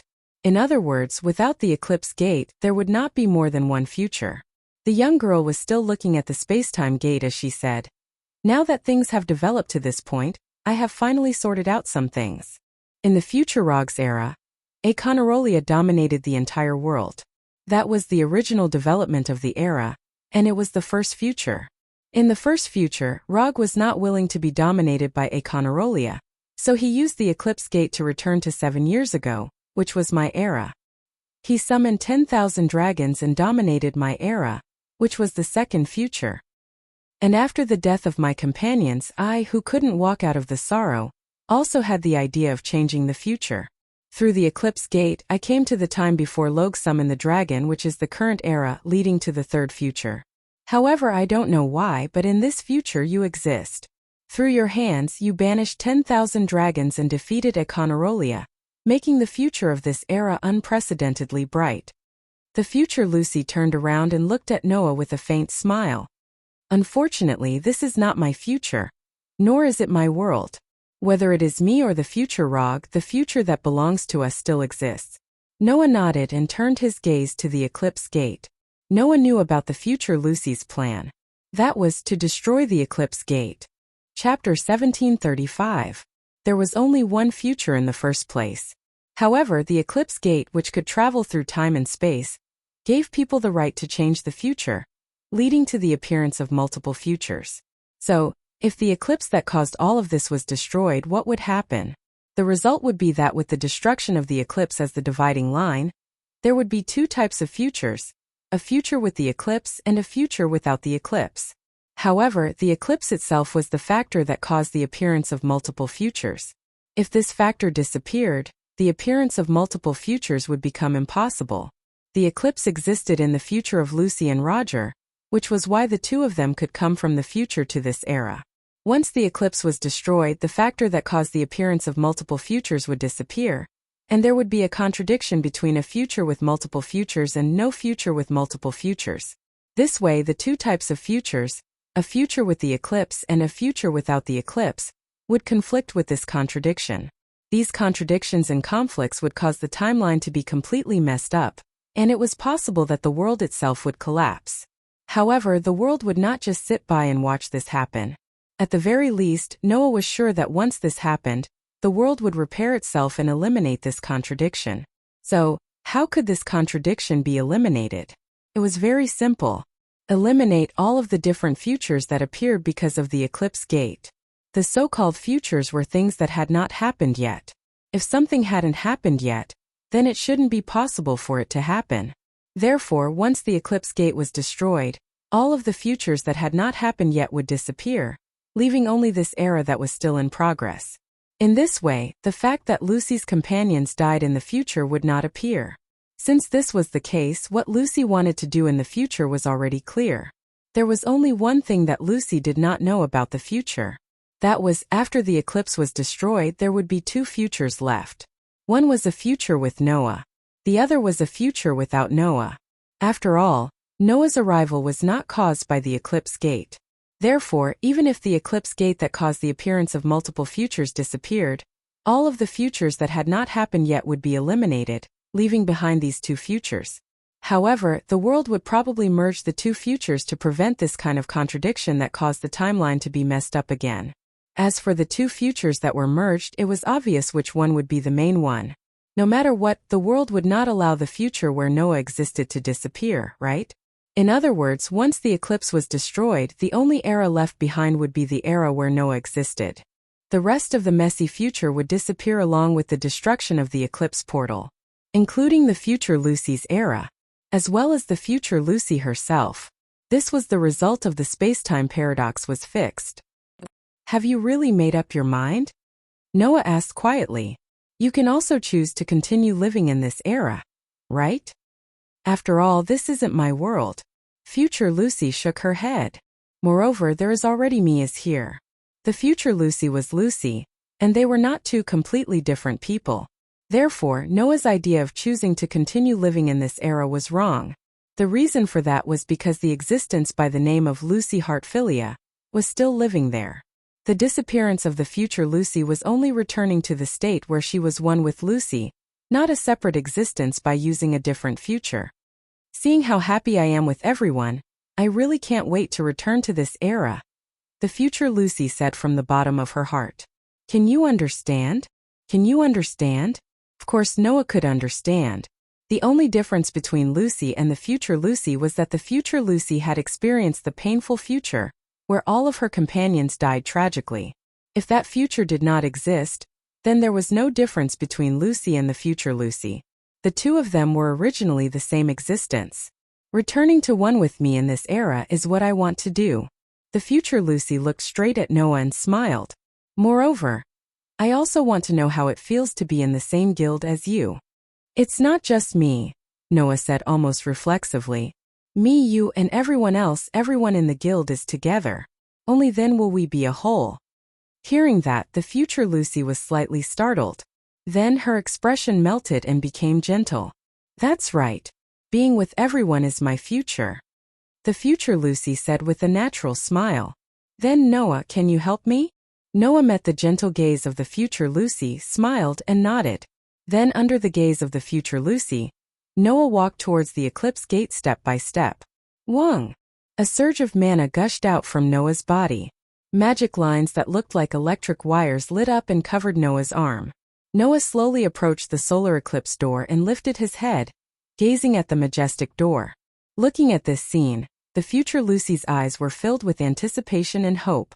However, in the next second, the future Lucy's expression changed drastically as she screamed in fear. Be careful! Almost at the same time as the future Lucy screamed in fear, a figure suddenly burst out from the shadow behind Noah. It raised a hand that was filled with a shocking amount of black gas. It's all because of you. The future I was looking forward to is completely gone. The future rogue roared hysterically. Go to hell! As soon as the words fell, the future rogue's hand that was filled with a shocking amount of black gas was like a sharp spike. It carried a terrifying murderous aura as it pierced through the air and viciously pierced through Noah's heart. Noah acted as if he didn't notice anything and didn't feel any danger. He didn't even seem to hear the future rogue's hysterical roar as he raised his fist towards the grand gate in front of him. Bang! The fist that contained a terrifying amount of power heavily bombarded the grand gate. Amidst a loud, muffled explosion, the tall gate was blasted apart. Just like that, the spatial gate known as solar eclipse exploded, turning into a pile of rubble and rubble. At the same time, a terrifying shockwave suddenly shook with Noah as the center. The shockwave directly hit the future rogue's body and sent the future rogue, who was hysterically attacking Noah, flying. The terrifying shockwave caused the future rogue to spit out a mouthful of blood. His head tilted to the side and he completely fainted. The poor future rogue had meticulously planned for so many years, but in the end, he didn't even have the desire to be dealt with by Noah. Just like that, he was casually swept away by Noah like trash on the side of the road. Then amidst a thick cloud of dust, the eclipse gate collapsed with a loud bang. The fragments smashed onto the ground one after another, burying the future rogue within. Phew! The future Lucy let out a huge sigh of relief. Soon after, the future Lucy found out. Her body began to emit a faint light. Immediately, the future Lucy raised her head and looked in the direction of Noah. Coincidentally, Noah also turned around and looked at the future Lucy. Then Noah spoke softly. See you later. The future Lucy's eyes flickered slightly. Then an unprecedentedly cheerful smile bloomed on her face. See you later. After leaving this sentence, the future Lucy's body turned into a burst of light particles and disappeared into the air. In the square, Lucy suddenly felt an inexplicable throbbing in her heart, causing her to look around. Lucy! Lisanna noticed Lucy's abnormality and asked in confusion. What's wrong? Nothing. Lucy scratched her cheek a little embarrassedly. Where did Noah go? Noah! Mira tilted her head and replied. He said he had something to take care of and will be back later. He'll be back later. Lucy smiled in relief. Then I'll see him later. Although she didn't know why, Lucy really wanted to see Noah now. Really wanted to. Chapter 1736. The next day, in the ruins of Colchis, the residents who had been evacuated by the royal army to seek refuge all returned. Looking at the ruins of Colchis, the residents naturally stirred up quite a bit of commotion, causing all sorts of rumors to start flying. However, the kingdom was prepared for this situation. They held a public speech and announced the entire incident, suppressing the rumors and stopping the residents from panicking. Only then did the people realize that so many things had happened last night. The dragon race's large-scale attack.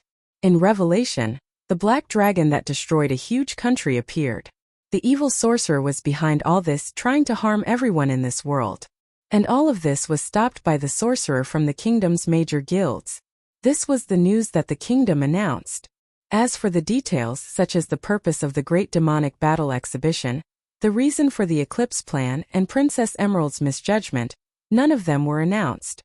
It wasn't that Emerald didn't want to announce it, but if these things were announced, it would have a huge impact on many things. Just the existence of the Eclipse Gate, which could travel through time and space, belonged to the ranks of forbidden magic, seriously violating the order of the magic world. If the matter of the eclipse was announced, the council would intervene. By then, the kingdom and the council would have a conflict, and it was possible that there would be a huge conflict. In order to prevent this from happening, it was necessary to hide some insider information. However, with such a big incident, the council still sent people to Colchis to investigate. For all of this, the kingdom would take responsibility and mediate with the council, and it wouldn't involve the major guilds.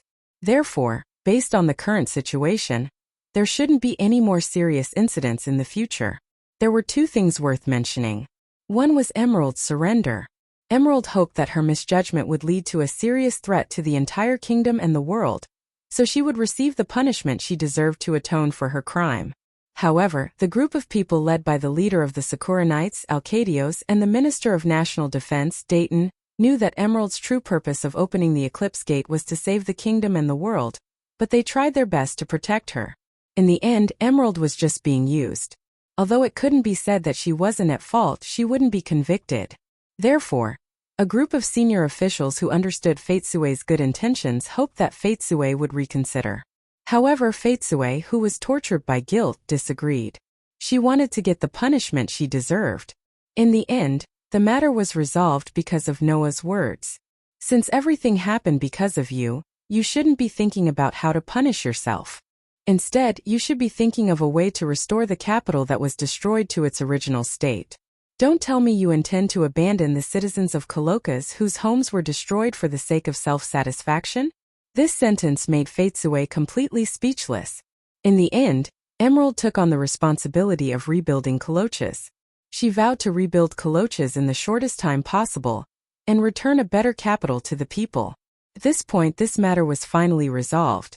As for the second thing worth mentioning, it was Noah's matter.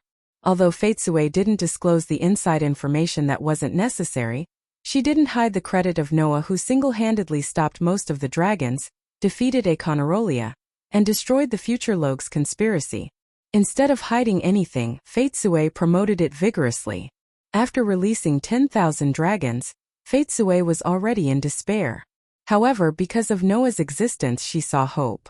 Noah accepted Fatsue's request at that time, and fulfilled his promise to protect the Fiori kingdom. Fatsue was very grateful to him for this. Therefore, Fatsue praised Noah's contribution, and turned Noah into a perfect hero who saved the country. No one doubted Noah's contribution. This was because, during the Great Demon Battle Exhibition, the power that Noah displayed that surpassed the human domain had long been known to the world. Therefore, no one doubted Noah's ability to do all this, including the council. In the end, the council decided to award Noah the title of one of the 10 Saint Magi based on Noah's contribution. The 10 Great Saint Magi were the titles that only the most outstanding and upright 10 Great Saint Magi on the continent could possess. Noah's strength was unquestionable. No one would deny that he was an outstanding sorcerer. And Noah single-handedly stopped most of the dragons, defeated the Black Dragon in Revelation, saved the Fiori kingdom, and saved the entire world. If even such a hero couldn't be called righteous, then what was? Because Noah had once blatantly killed a 10 Saint Magi, The council thought that Noah's conduct might not be as righteous as the rest of the 10 Saint Magi. However, that matter was judged as justifiable self-defense 7 years ago. If they were to bring it up now, they would undoubtedly be suspected of deliberately looking for trouble. In addition, Noah was now a hero who saved the country and received the kingdom's princess's praise and support. His popularity was at its peak. If the council were to say that he wasn't righteous enough, they would probably be spat to death by everyone in the Fiori kingdom and even the entire continent. In the end, the proposal to award Noah the title of 10 Saint Magi was passed. The council personally awarded the title of 10 Saint Magi to Noah in front of all the kingdom's citizens and sorcerers from the guild. They also announced Noah's ranking. First place. He had easily defeated Terah, who was ranked 5th. He had also defeated Equinolia, who had destroyed a huge country in Revelation. All the sorcerers recognized Noah as the most outstanding and powerful sorcerer in the continent. As a result, the council directly listed Noah as the first of the 10 Saint Magi, allowing Noah to sit in this position. Under such circumstances, Makarov simply announced that Noah would be the next guild leader of the guild, causing the reputation of Fairy Tale to soar. After obtaining victory in the Great Magic Battle exhibition, their guild leader was ranked first among the top 10 Saint Magi. The title of the strongest guild in the Kingdom of Fiori had once again returned to the hands of Fairy Tale. In order to celebrate Fairy Tale's victory, and also to celebrate Noah becoming the first of the 10 Saint Magi, and also to celebrate the kingdom being saved from a great disaster, Emerald decided to hold a ball. This ball, only the nobles and a few guilds could participate. The list of guilds that could participate was as follows: Saber Tooth, Lamia Scale, Mermaid Heel, Blue Pegasus, Cotter Cerberus, as well as the main character of the ball, Fairy Tale. The location was the only palace that could still be used, and only a part of it was destroyed. In the deep night, the ball was in full swing in the largest hall of the palace. Noah came out of the ballroom and went to the balcony. Looking at the night sky, he gently sighed. Mira also came out of the ballroom, holding Noah's arm and gently wiping his face with a handkerchief. "What's wrong? Are you tired?" "Of course I'm tired," Noah helplessly said. "From the moment I entered until just now, I was constantly being pestered." As the hero who saved the country and the first of the 10 Saint Magi, Noah was very popular among the nobles. Even the king showed his face and thanked Noah. Noah was not unfamiliar with this kind of situation, so it was not difficult for him to deal with it. However, what happened next made Noah really ashamed. They actually suddenly mentioned marriage, and in front of so many people. How afraid are they that their daughters and granddaughters will not be able to get married? Noah was speechless. "And they don't care that I have 2 fiancés, saying that it's okay to be a concubine. Those guys, did they even consider the feelings of their daughters and granddaughters?" Chapter 1737. Noah was indeed speechless. With his current situation, once he entered, the representatives of the royal family would definitely greet him. Noah had expected this. However, Noah did not expect that as they chatted, they would start asking him when he was going to get married and if he had anyone he liked. Then there was no then. Once this topic started, the situation became unmanageable. All the royal family members were like stall owners in the market, recommending their daughters to Noah. Some even recommended their granddaughters to Noah, as if they were afraid that Noah would not be able to find a wife. When they talked about their daughters, their saliva flew everywhere and almost sprayed on Noah's face. Noah, who did not expect the situation to develop in this direction, was dumbfounded. He then quickly declared that he was a man with 2 fiancées.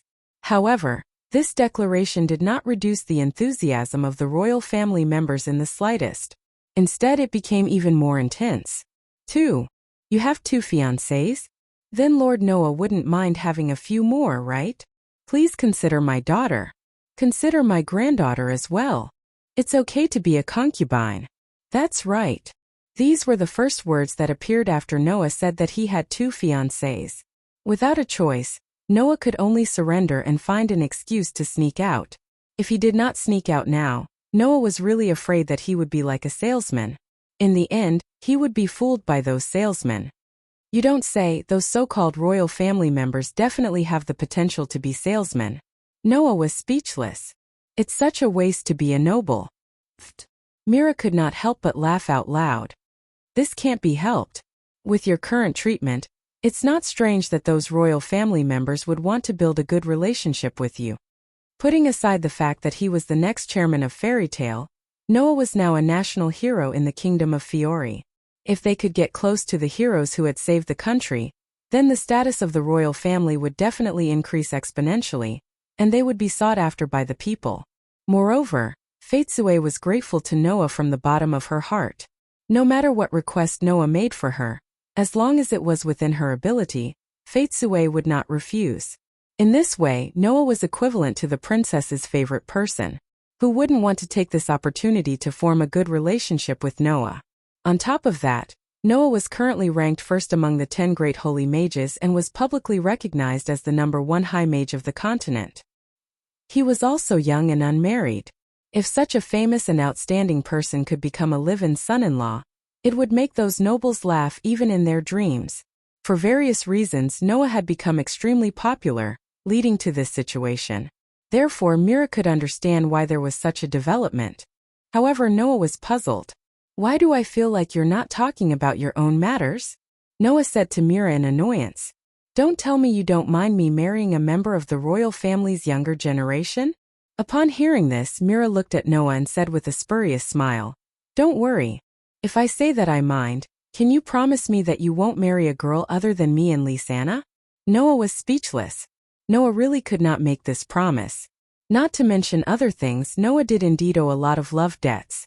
For example, in the world of the Black Bullet, if Elysium had kept his promise and waited for Noah for 3 years, then no matter how heartless Noah was, he would definitely respond to Elysium's feelings. For example, in the world of the God-Slayer, Luo Hao claimed that she was Noah's concubine. Noah had even pushed her down. He couldn't just take advantage of her and not admit to anything, right? In addition, Wendy had once said that she wanted to be Noah's bride when she grew up. Noah's relationship with Shuanai also had a huge breakthrough. Noah could not promise Mira here. Although any man should be satisfied with having Mira and Lisanna, it did not mean that he should turn a blind eye to his own responsibilities. In Noah's opinion, he had to repay the debts he had incurred. What's more, it wasn't that Noah didn't have feelings for those girls. Noah could be said to have gone through thick and thin with Elysium. Even if it could not be said that they shared the same fate, it was impossible for him to be completely indifferent. Toward Luo Hao, Noah could be considered to have made a mistake due to a freak combination of factors. He inexplicably developed a relationship with her, and Noah wouldn't deny this relationship. Noah used to treat Wendy as a younger sister, but ever since he knew that Wendy had feelings for him, Noah felt that he had to face Wendy directly. Therefore, it was not impossible for him to have a relationship with Wendy in the future. As for Shuanai, Noah was very touched to a large extent. Think about it. An 11 or 12-year-old girl persisted for 7 whole years in order to pursue the figure of the person she yearned for, and even suffered a lot during that time. As a person who was yearned for by such a girl, who would not feel touched? At the very least, Noah was moved by Shuanai, and he had great affection for her. Then in the Dragon Graveyard he made a breakthrough in his relationship with Shuanai, which made his love for her sublimate. As such, no matter what, Noah did not want to let down that girl's feelings for him. Thus, between being unemotional and being affectionate, Noah chose the latter in the end. Under such circumstances, Noah could only look resentful. He sighed and hugged Myra's shoulder, bringing her into his embrace. Mira did not resist Noah and instead obediently snuggled into Noah's embrace. The gentleness on her face did not change at all. Noah smelled his fiancée's fragrance and said softly, I'm sorry. I've made you suffer. No, Mira shook her head and said gently, you didn't make me suffer. You didn't make me feel wronged. Rather, you gave me a lot of happiness. There's no reason for you to apologize. I can't even give you a promise. Don't you feel wronged? Noah said, I know that you and Lisanna have been thinking about me and have been accommodating me in this aspect. So I can only promise that I'll make you happy. That's enough. Mira stretched out her hand and hugged Noah's waist. She closed her eyes and enjoyed the warmth of her lover, smiling sweetly. This is the promise I want the most. This promise is enough. Is that so? Noah smiled and closed his eyes as well, pressing his face against Mira's head. "Thank you." Mira did not say anything else. Instead, she wholeheartedly enjoyed the warmth of her lover. The smile on her face was filled with happiness no matter how one looked at it. Just as Noah and Mira were being affectionate, in the corner of the balcony, in front of the wall, two girls were secretly hiding. They had clearly heard Noah and Mira's conversation. The two girls showed completely different emotions. One of them showed that they approved of him. The other showed gratitude. The former was like Mira, Noah's future bride, Lisanna. The latter was Suno. Holding Suno's hand tightly, Lisanna seemed to be talking to herself as she leaned against the wall and said, "I'm the same with big sister Mira." In other words, Lisanna did not need Noah to make any promises. She only needed a promise of happiness. That was enough. The reason why Lisanna brought this up was undoubtedly to hint at something to Suno. "Although it's really infuriating to let that bastard off easy," Lisanna giggled. "That's why I must make that bastard compensate me for the rest of my life." Not only did Suno not feel worried for Noah, but she also felt envious of Lisanna. Noticing the envy in Suno's eyes, Lisanna puffed up her cheeks and said, "I've already decided to let that bastard compensate me for the rest of my life. If anyone wants to let him off easy, they'll have to act quickly. Otherwise, I'm afraid I'll regret it." Xuanai's pretty face immediately turned red. However, looking at Noah and Mira hugging each other under the moonlight, Suno mustered her courage. Chapter 1738. After that, Noah returned to the ballroom and continued to feign civility with the nobles. It couldn't be helped. The main character of this ball could be said to be Noah. No matter what, Noah couldn't be absent all the time, could he? However, in order to prevent the nobles from proposing marriage to him, Noah had Mira accompany him all the time. Seeing a charming girl by Noah's side, no matter how thick-skinned those nobles were, they wouldn't propose marriage to Noah in front of Mira. Thus, Noah could finally relax and enjoy the ball. During the process, in addition to the nobles, Noah also greeted the high mages of the various guilds. Basically, the only guilds that could participate in this ball hosted by the kingdom were those that had participated in the Great Demon Battle Exhibition and stayed in Coloccas to fight against the dragon race. And in these guilds, there were many people that Noah was familiar with, so it was necessary to greet them. Among them, Kara, who belonged to the Lamia scale, mentioned to Noah that she hoped to spar with him again in the future. Even Kagura, who belonged to the mermaid heel, expressed that she wanted to spar with Noah.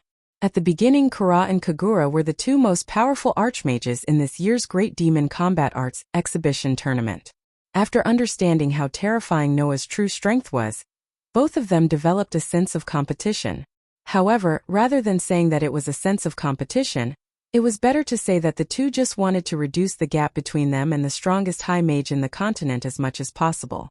As for the other guilds, such as the high mages of the Blue Pegasus and Cotter Cerberus, Noah also greeted them.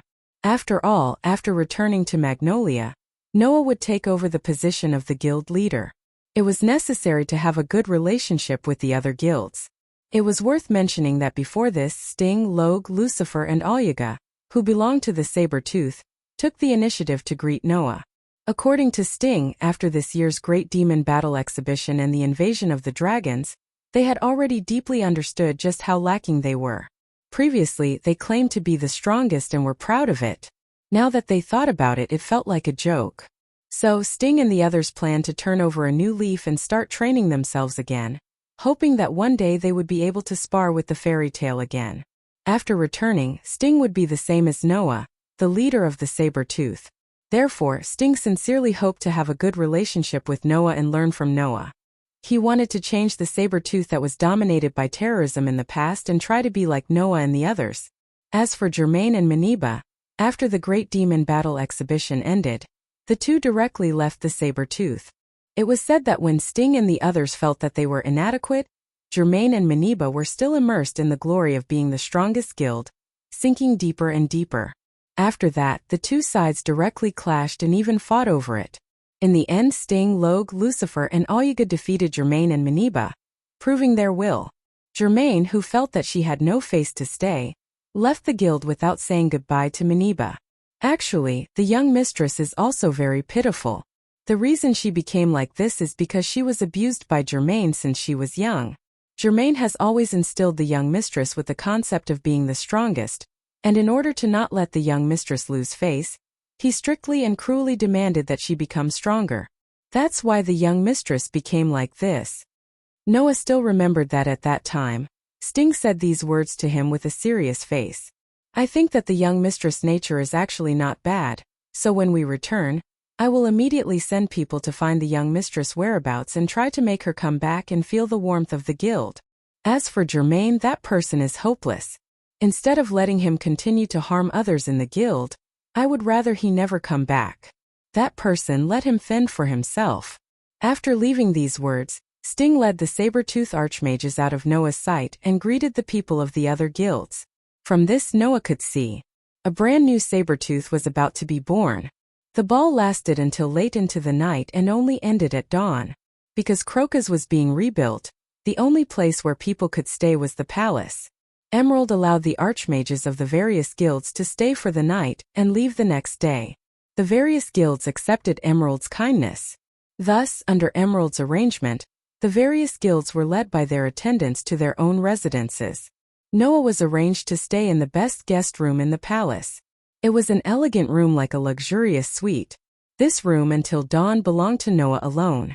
Thus, once he returned to the room and waited for the attendants to leave, Noah immediately planned to take off his formal attire, lie on the bed, and have a good sleep. However, before Noah could take off his formal attire, there was a knock on the door. Then, a voice full of nervousness rang out. Lord Noah. Xuanai? Noah immediately recognized the owner of the voice and spoke directly. Come in. My apologies. Xuanai's voice was still tinged with nervousness. Moreover, Xuanai did not come in immediately. Instead, after Noah could not help but feel suspicious, she mustered up her courage and pushed the door open. The one who appeared at the door was, of course, Xuanai. However, at this moment, Xuanai was wearing a formal attire like Noah. Noah was wearing a black tuxedo. Xuanai was wearing a white princess dress. If the two of them stood together, they would definitely look like a prince and a princess, right? In addition, on Xuanai's head, there was also a flower which looked quite beautiful. Perhaps she did not think that she was that beautiful in person? After all, Xuanai had an inferiority complex in her personality. However, Noah still wanted to say that in terms of appearance, Xuanai was really very outstanding. In fact, Noah could not help but take a few more glances at Xuanai. Noticing Noah's gaze, Xuanai's face flushed red. Her hands were hanging in front of her body as she tugged at her skirt nervously. Her strength was so great that one was worried that Xuanai would tear her skirt apart. Noah smiled and took the initiative to break the silence. Since you're here, don't stand outside the door. Hurry and come in. Oh, okay. Xuanai's voice was still filled with nervousness as she walked in with messy footsteps. At this moment, Noah felt a little strange. Why did it feel like Xuanai was overly nervous? What's wrong? Noah asked curiously. Is there something wrong? Xuanai did not answer immediately. Instead, she looked even more nervous as she tugged at her skirt continuously. Her face was getting redder and redder. Seeing this, Noah could not help but speak. Stop tugging or it will really tear. Xuanai finally realized that she had been tugging at her skirt and quickly let go.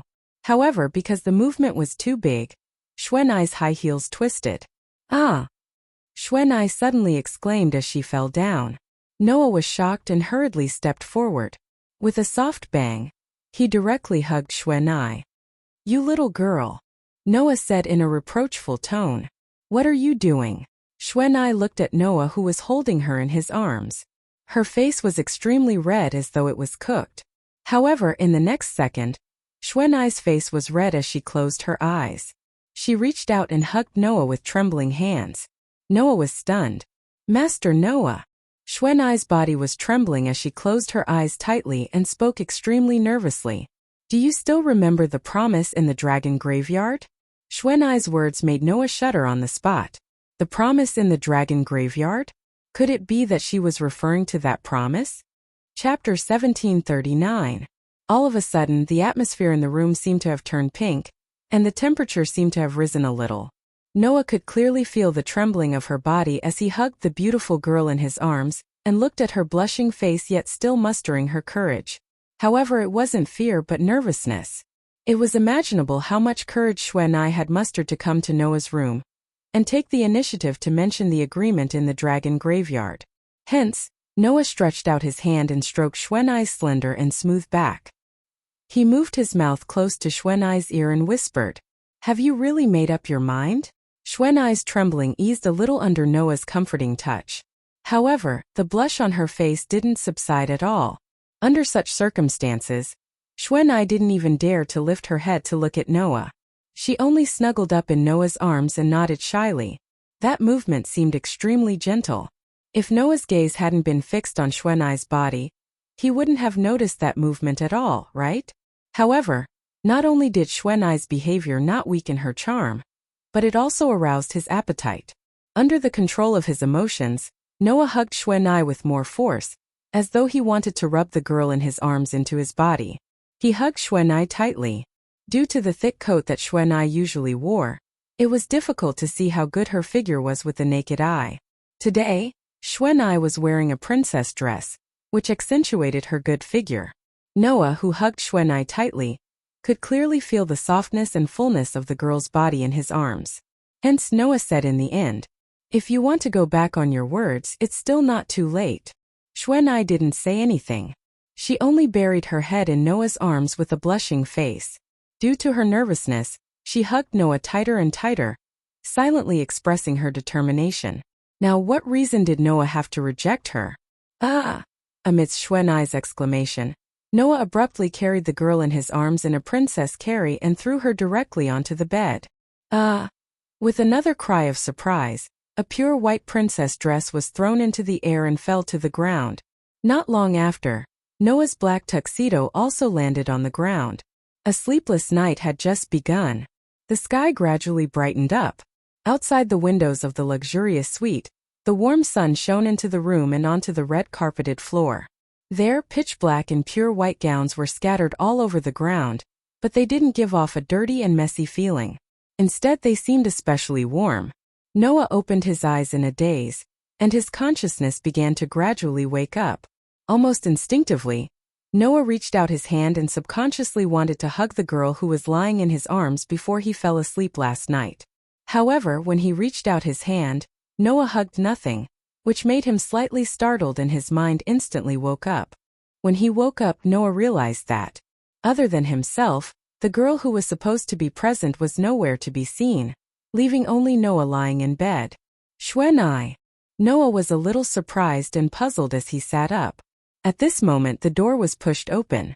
Outside the door, Xuanai, who had already dressed neatly and changed into her usual clothes, slowly walked in with breakfast in her hands.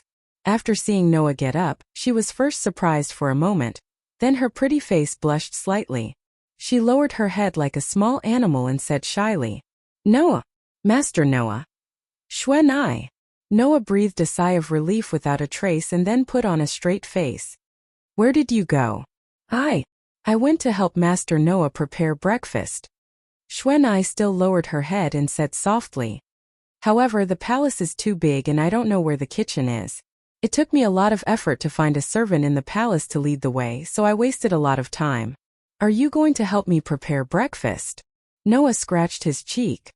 "Can't you just leave that kind of thing to the servants in the palace?" But I want to prepare breakfast for Master Noah." Xuanai looked up uneasily and secretly looked at Noah. Can't I?" Looking at Xuanai's uneasy look, Noah couldn't help but pat his forehead and scold himself in his heart. For this girl who had low self-esteem, after last night's entanglement, she would definitely have all kinds of uneasiness. Noah could even imagine the scene where Xuanai tried her best to serve him well, so that he wouldn't hate her. In this way, if Noah showed even the slightest bit of resistance to Xuanai's good intentions, it would only make her more uneasy. Noah hurriedly said, "No, I haven't tried breakfast made by Xuanai yet, but I'm looking forward to it." Is that so?" Xuanai breathed a sigh of relief, but then became nervous again. "But I'm not sure if it's to your liking. I'm not picky about food, so why would it be to my liking?" Noah laughed out loud. "Anyway, since you've already made it, bring it over." Xuanai's expression became a little more cheerful as she nodded repeatedly and brought the breakfast to the bedside. After placing it on the bedside, she said to Noah, "Then let me help Master Noah put on his clothes first." She wants to serve me even while putting on my clothes? Well, it wasn't like Noah hadn't been served like this before. Mira and Lisanna often helped Noah like this before, so there was nothing to resist. Thus, Noah very straightforwardly lifted the blanket and got off the bed. Seeing that Noah didn't avoid arousing suspicion and was completely naked, Xuanai's pretty face turned red with a bang. Seeing this, Noah was amused. "It's not like I haven't seen it before, why are you so shy?" Master Noah." Xuanai immediately became even more bashful. That delicate appearance made Noah have the feeling of having an appetite for her again. However, now wasn't the time to be lovey-dovey here. Today was the day to prepare to return to Magnolia.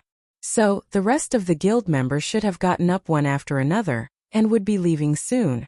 If he turned into a beast here and wasted time, Mira and Lisanna would definitely come over, and the rest of the guild members might also come looking for Noah. When the time came, Noah's perfect image would be completely ruined if he was surrounded by a crowd. "Alright, aren't you going to help me put on my clothes?" Noah said teasingly. "If you don't hurry up, there will really be people coming to watch later." Xuanai's pretty face turned red, but she still obediently took out Noah's clothes and walked in the direction of Noah. Outside the palace, a group of sorcerers belonging to Fairy Tale had gathered together, each of them carrying some luggage. Emerald stood in front of everyone with Alcardios. Facing Noah's direction, Emerald bowed and saluted. "Although I have said it many times, Master Noah, thank you very much for saving this country. Otherwise, I would really be unforgivable. I was just doing what I wanted to do. What I wanted to save was not this country but my companions." Noah shook his head. "So, Your Highness, there is no need to continue expressing your gratitude to me. Even so, the fact that Master Noah saved all of us still exists." Emerald said very seriously. "I will always remember Master's kindness in my heart. I will never forget it." After that, Fei Chui looked at everyone and thanked them solemnly. "At the same time, I would also like to thank everyone for lending a helping hand when this country was in trouble. If there is anything you need me for in the future, please do not hesitate to ask. When the time comes, I will definitely do my best." To be able to receive such a promise from Your Highness, we are already very honored. Makarov nodded heavily. "Then we will take our leave." Makarov looked at Noah. Noah smiled and turned his head to look at everyone present. "Alright, everyone. Let's go home." Everyone responded loudly, their faces beaming with joy. And so, under the gaze of Emerald and the others, everyone stepped on the road back to Magnolia. Chapter 1740. Fiori Kingdom, Magnolia. "Look, that's the sorcerer from Fairy Tale. Fairy Tale is back. You're back." When the group of magic shooters from Fairy Tale walked into Magnolia, all the residents on the streets were surprised and cheered loudly, giving the returning magic shooters a fright. Then, many residents rushed out from the buildings and streets, surrounding both sides and cheering loudly. "Oh!" Cheers resounded throughout the entire space, causing the group of Fairy Tale's magic shooters to come to their senses. Then such noises rang out from all directions. "Good job, Fairy Tale. He actually saved the kingdom. Good job. You are the glory of Magnolia. Congratulations to all of you for winning the Great Demon Battle Exhibition Tournament. Congratulations." Cheers echoed throughout the crowd, telling the members of Fairy Tale what was going on. The residents of Magnolia swarmed over and surrounded the two sides of the street, cheering loudly.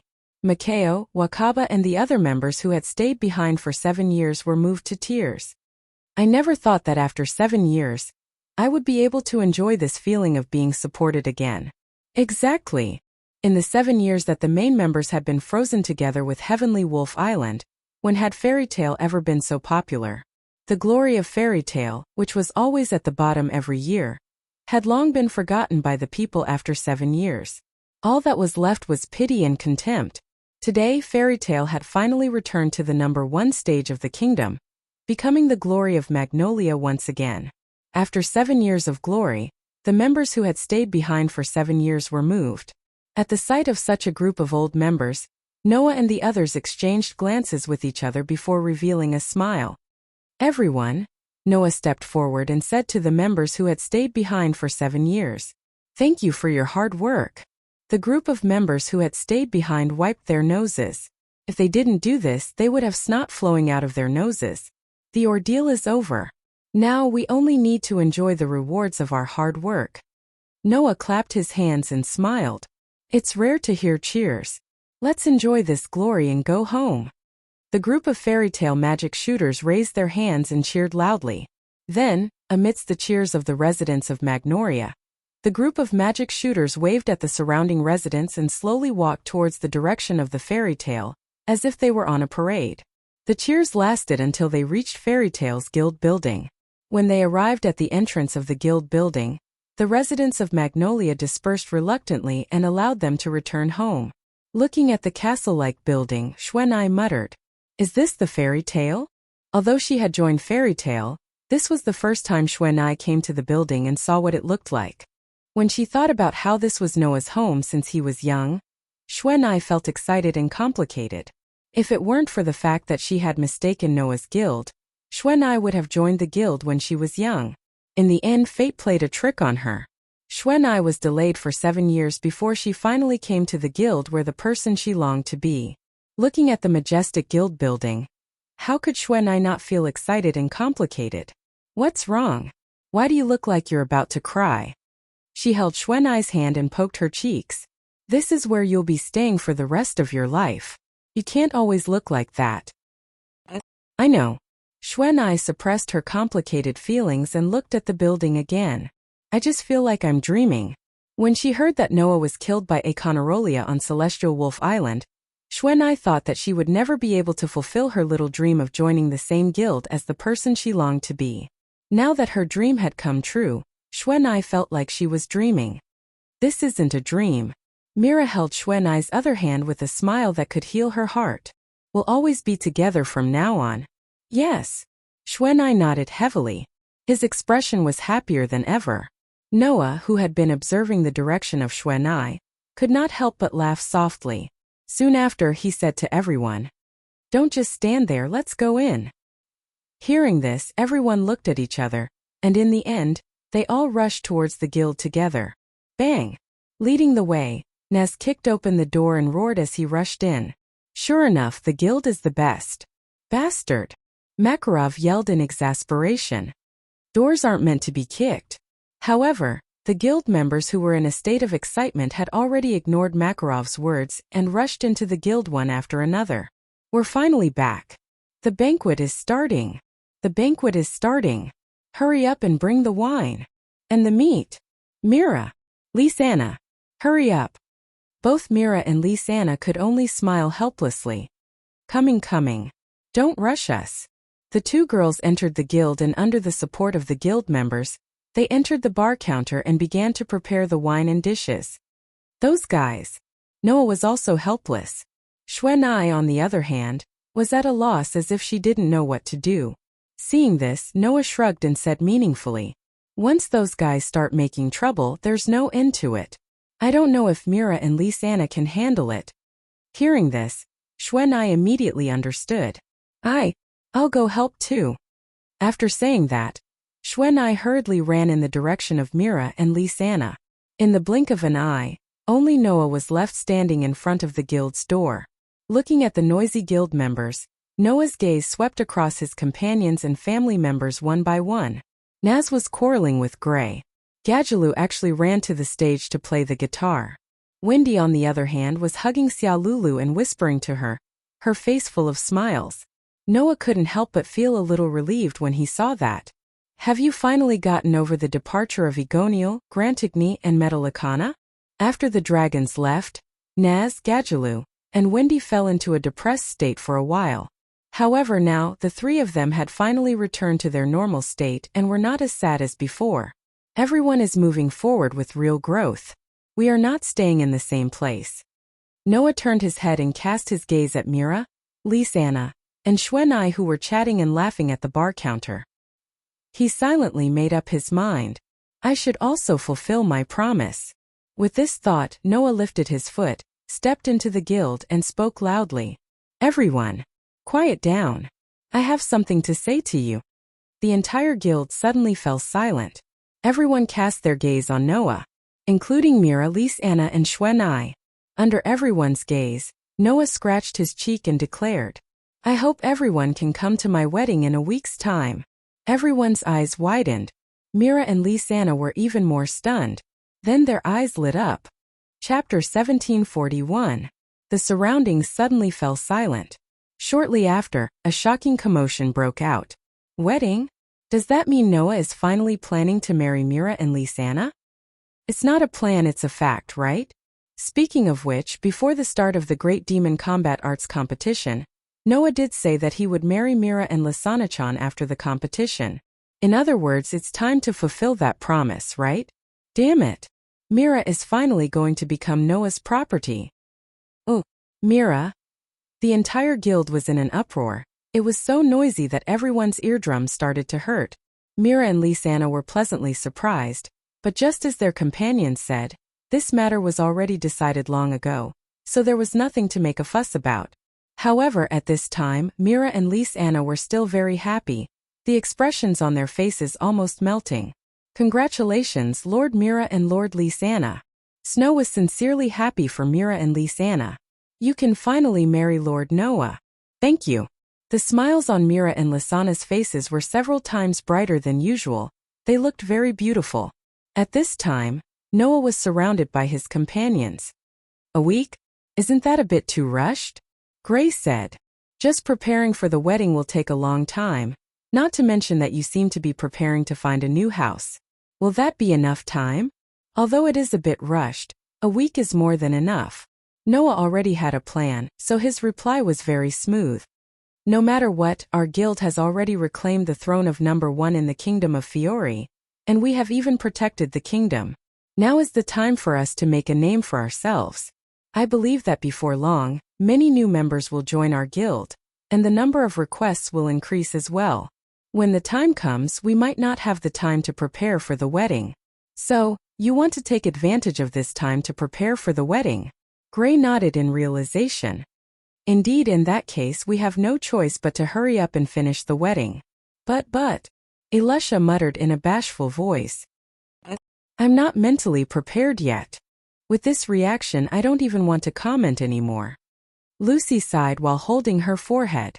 It's not like Elisha is getting married. Why do you need to be mentally prepared? I wasn't mentally prepared either.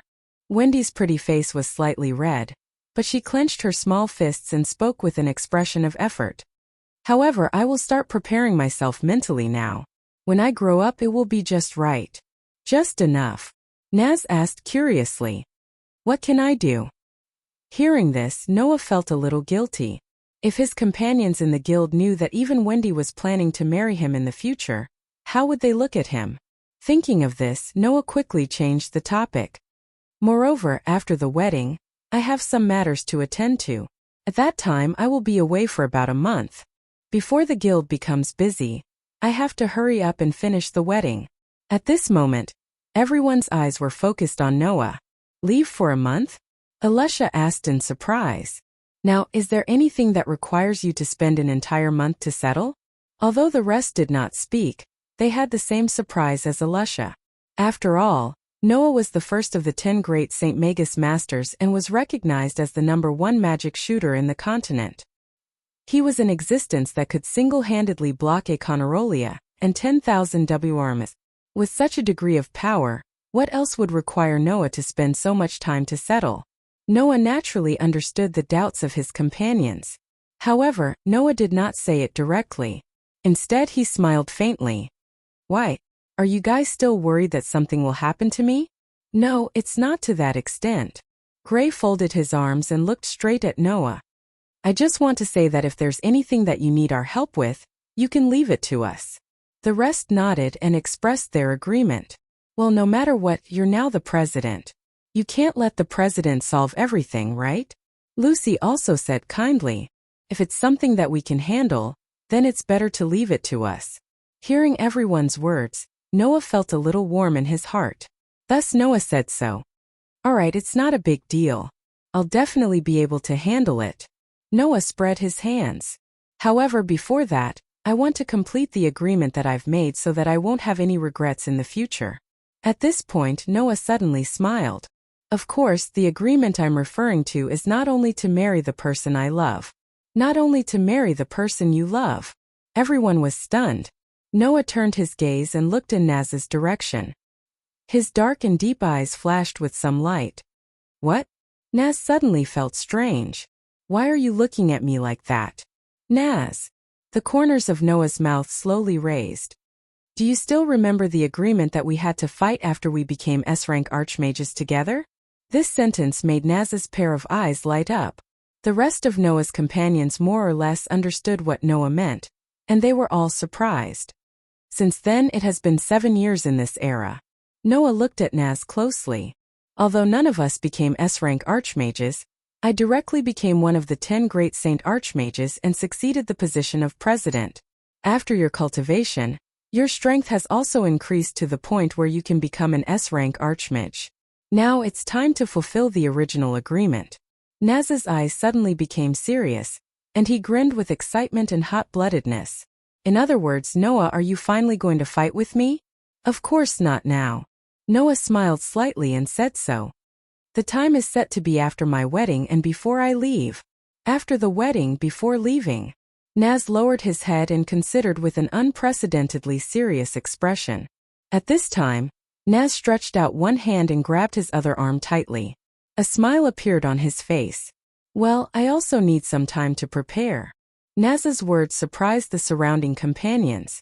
When did Naz prepare for a duel? But this time Naz actually said that he needed time to prepare?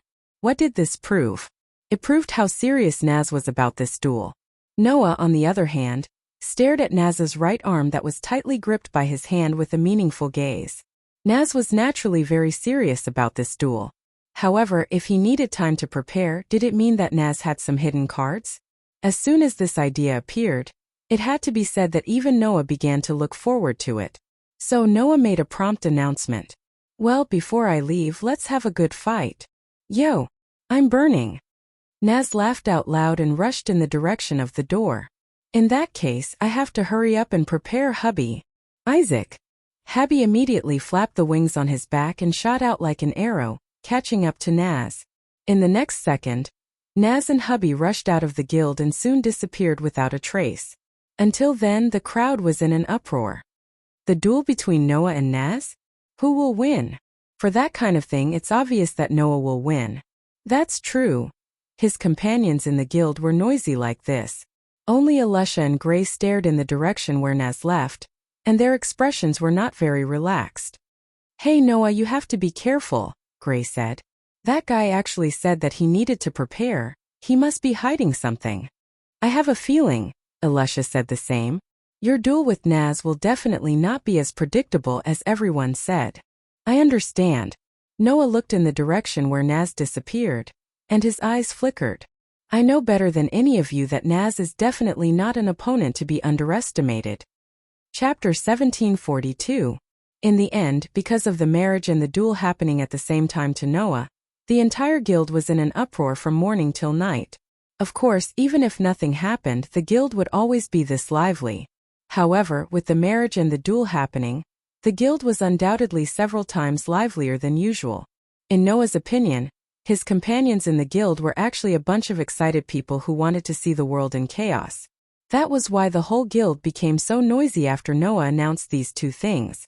As for Makarov, after Noah announced that he was going to get married in a week, he downed a few barrels of wine. Noah didn't know what Makarov's stomach was made of to drink like that, but Noah also knew that Makarov was just too happy. His grandson was finally going to get married. As a grandfather, how could Makarov not be happy? Hence, after downing a few barrels of wine, Makarov looked for Noah again, patted his chest and said this. Aren't you going to look for a wedding house? Leave this matter to me. After leaving this sentence, Makarov directly slipped away and disappeared. Later, Noah found out that Makarov had dug out all his savings and spent a lot of money to buy a relatively luxurious house. That house was the wedding house that Makarov was going to give to Noah. Originally, Noah had planned to rely on his current reputation to find the most difficult and most rewarding task. After obtaining it, He would use the reward to buy a house and prepare for the wedding. Now, since Makarov had taken care of the task of finding a house, Noah's only task left was to prepare for the wedding. However, regarding the wedding preparation, Mira and Lisanna had taken care of everything. You are now the guild leader. There are many things in the guild waiting for you to do, Mira said gently to Noah.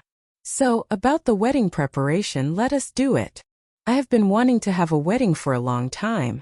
I have many ideas in my mind, Lisanna said with a face full of excitement. Brother Noah, you can't fight with me, okay?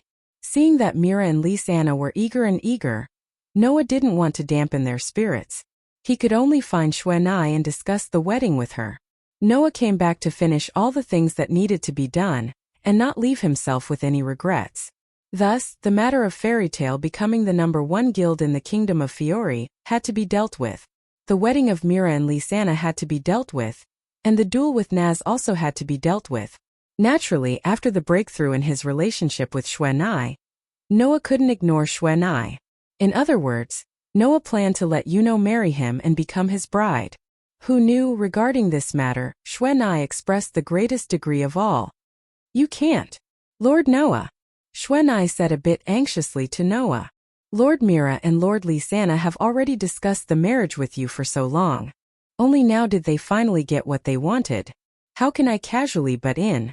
It seemed that Xuanai thought that if he, a person who came out of nowhere, suddenly butt in Noah, Mira and Lisanna's wedding, then he would definitely be guilty of the most heinous crime. As long as I can be together with Lord Noah, I am already very satisfied, Xuanai said to Noah in a pleading manner. So Lord Noah, I beg you, please don't let me butt in at this time. Noah could tell that Xuanai was truly against this matter. It wasn't because Xuanai had low self-esteem, believing that with her status, she shouldn't marry Noah. Instead, she believed that she was someone who came out of nowhere. If she married Noah at the same time as Mira and Lisanna, then it really was too appropriate. Since Xuanai was so against it, there was nothing Noah could do. He could only helplessly agree to Xuanai's pleas and inwardly promise. It won't be too late to marry Xuanai after everything is settled. In any case, in the other worlds, the Elysian Sun and Luo Hao were also waiting for Noah. When the time came, he would capture all of these girls in one fell swoop and drag them into the church. That would be enough. This thought became the most shameless thought in Noah's life. However, it had to be said that this was indeed Noah's heartfelt words. As such, everything was decided. All that was left was to take action. Because everything that needed to be done was taken care of by others, Noah instead became the most idle person. He was idle all the way until night time. After everyone left the guild and the doors were closed, Noah returned to his room and lay down on his bed. Clang! At the next moment, a series of dazzling silver light and resplendent platinum light bloomed from Noah's back at the same time. They turned into a series of light particles and condensed into 2 elven young ladies with silver hair that was as gentle and beautiful as moonlight. The moment they appeared, Athena spoke indifferently. Finally, you're almost done with the things that you need to do in this world. Yes. Noah closed his eyes. However, it's not time to leave yet. You seem to be looking forward to the wedding with those 2 girls, Athena said expressionlessly. You're my destined person. You're the one who's about to enter the battlefield. What? Noah didn't open his eyes. Do you want to say that you're against my wedding with Mila and Lisanna? I don't have such thoughts. A beautiful wife waiting for you at home is the best way to encourage a warrior. Once a man thinks of having a wife waiting for him at home, no matter who it is, they will explode with a strong survival instinct. Athena glanced at Noah. I just want to remind you, don't forget that you can't slack off because of the life that you're looking forward to. You don't need to say this. I understand. Noah finally opened his eyes and looked at the ceiling. I just don't want to leave behind any regrets. Noah's words elicited a reaction from Aster, who had been silent the whole time. Not only this world. Aster's mysterious eyes turned to Noah. Master also wants to go to other worlds and work hard to not leave behind any regrets. Noah was startled. He didn't expect Aster, who liked to throw tantrums, to suddenly say such words.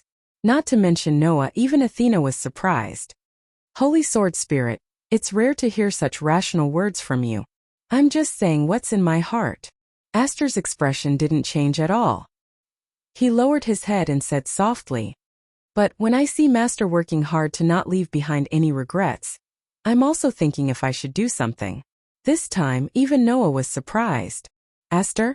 Noah sat up and looked at Aster. "Is there something you want to do too?" Aster was silent for a while before he spoke. "A long time ago, my master and I destroyed the Demon King together. Now the Demon King has appeared again. So I was wondering if I should go and settle things with them." Without a doubt, the people Aster mentioned could only be Lotus and Lestia. I didn't expect Aster to be thinking about the same thing as me. Noah reached out his hand and patted Aster's head, but his eyes were looking outside the window. "I'm also thinking that after I'm done with this world, I'll return to the elven world and settle things with Lotus." This was the next thing Noah wanted to do. After all, it could be said that Noah was the one who changed Lotus' fate. No matter what, Noah had the obligation to settle things with her. Perhaps because Aster saw through Noah's thoughts, he took the initiative to mention this matter. "No matter what, I'm still Master's sword," Aster said as usual. "Everything will be as you wish." Noah smiled and continued to stroke Aster's head. Together with Athena, they looked at the night sky outside the window and enjoyed this rare moment of tranquility. Chapter 1743. After that, just as Noah had predicted, because Fairy Tail had regained the glory of being the #1 guild in the Fiori Kingdom, many magic shooters came to join the guild the next day. Noah did not accept all the magic shooters who came to join the guild because of its reputation. Instead, he went through a series of tests. The content of the tests was not strength. In fact, whether or not one had strength was secondary. For Fairy Tail, the most important thing was not strength but compatibility. At the very least, Noah did not want his guild, which was full of positive energy, to be turned into a swamp by a motley crew. Therefore, Noah accepted all the magic shooters who were compatible with the members of the guild. However, those with bad natures were all mercilessly thrown out of the door by Noah. He did not show them any mercy at all. This method naturally caused a lot of criticism in the beginning. However, there was one time when a group of magic shooters who were rejected by Noah decided to take advantage of the night to sneak into the guild to wreak havoc as revenge. The next day, all the residents of Magnolia found out. These guys were stripped of all their clothes and hung in the city center for the whole city to see. There was also a recording crystal beside them that recorded the whole process of these guys trying to wreak havoc on Fairy Tail. It was only now that everyone knew the criteria for Fairy Tail's selection. They no longer had any objections to it and even started to promote it, causing Fairy Tail's popularity to become more and more prosperous. Apart from that, commissions from all over the kingdom were gradually finding their way to Fairy Tail, allowing the guild's career to return to its peak, perhaps even surpassing it. Under such circumstances, in addition to the 30 million J reward for winning the Great Demon Combat Arts competition, the guild's operations were finally on the right track. Just like that, a week passed in the blink of an eye as the whole Fairy Tail gradually got on the right track. Today was the day of Noah's wedding. Wow! In a room in Strauss House, Lucy and Snow, who were dressed in bridesmaid attire, looked at the two girls standing in front of them and couldn't help but gasp in amazement. She was wearing a wedding dress that was as white as snow. They were holding extremely beautiful flowers in their hands. Mira and Lisanna stood side by side in front of a full-body mirror. Looking at themselves in the mirror, their delicate faces looked a little dazed, but they couldn't hide the happiness between their brows no matter how hard they tried. Lisanna, in particular, looked at herself in the mirror in her wedding dress, her eyes a little moist. "Big sister Mira." Lisanna's eyes were slightly red as she spoke. "Am I dreaming?" Looking at Lisanna like this, Mira smiled knowingly. She reached out and gently hugged Lisanna, patting her sister's back as she spoke softly. "Lisanna will become the most beautiful bride today. This is definitely not a dream." Unlike the gentle and caring Mira, Lisanna's maiden's heart. Myra's greatest wish was to live happily with Noah for the rest of their lives. Lisanna's greatest wish was to become Noah's bride. One yearned for the days to come. The other yearned for the moment when she became the bride of her sweetheart. Although the things they yearned for were different, there was no doubt that these two sisters were in love with Noah. Today was the wedding of these two sisters and Noah. Lisanna, who had always dreamed of becoming Noah's bride, had finally waited for this day to come. Thus, looking at herself in the mirror in her wedding dress, Lysanna couldn't help but feel the emotions in her heart. Her eyes really did turn red. Alright, today is a happy day. You can't have this expression. Mira cupped Lysanna's face and gently wiped away some of the tears in her sister's eyes. However, her own eyes were also a little wet. It's okay. Lysanna will definitely be happy in the future. Sister promises you. Yes. Lysanna nodded heavily and smiled. The same goes for Sister Mira. You will definitely be happy with me. That's right. Mira smiled gently. We will definitely be happy together. Seeing the Strauss sisters hugging each other tightly to vent the emotions in their hearts, Lucy and Shirley looked at each other and smiled. All right. It's not like you two have to separate. In the future, you will always live together. Don't make it seem like you are going to separate. Lucy clapped her hands and said with a smile, Noah is already waiting for you. Brides, don't let your groom wait too long. That's right. Shirley nodded. Lord Noah definitely doesn't want to see Lady Mira, and Lady Lysanna's eyes red. You two can't cry. Mira and Lysanna looked at each other and smiled. They nodded and separated from each other. Then, Lucy and Shirley stepped forward at the same time and each of them held the hands of the two brides. Let's go. Mira and Lysanna tightened the bouquet in their hands and took a deep breath. After a while they nodded. At the same time in one of the guild's rooms, Noah was also prepared. Phew! Wearing a suit as white as snow, Noah constantly checked if there was anything messy on his body while nervously asking his companions in the room. This should be fine, right? This is the 4th time you've asked this, Gray said helplessly. It's really fine. It's neat enough. It won't be embarrassing. Apart from Gray, Laxus was also present. How surprising. Raxus made a rare teasing remark. I didn't expect you to be nervous. Hearing this, Noah couldn't help but smile bitterly. It had to be said that Noah was more or less nervous. In the past, let alone a small wedding, Noah had experienced even bigger occasions. However, for some reason at this time Noah couldn't help but feel nervous. Well, after all, it's a matter of a lifetime. Gray spread his hands and said to Noah, even if it's you, it's inevitable that you'll be nervous, right? Maybe that's the reason. Noah adjusted his collar a little, then seemed to think of something and looked at Gray. By the way, did you find Naz? Since the last time in the guild, Naz had threatened to prepare for the duel with Noah and rushed out of the guild. This guy had disappeared for a whole week, completely disappearing without a trace. In order to find Naz, everyone went to his house and even asked around the city. In the end, they found out that Naz didn't return home at all this week.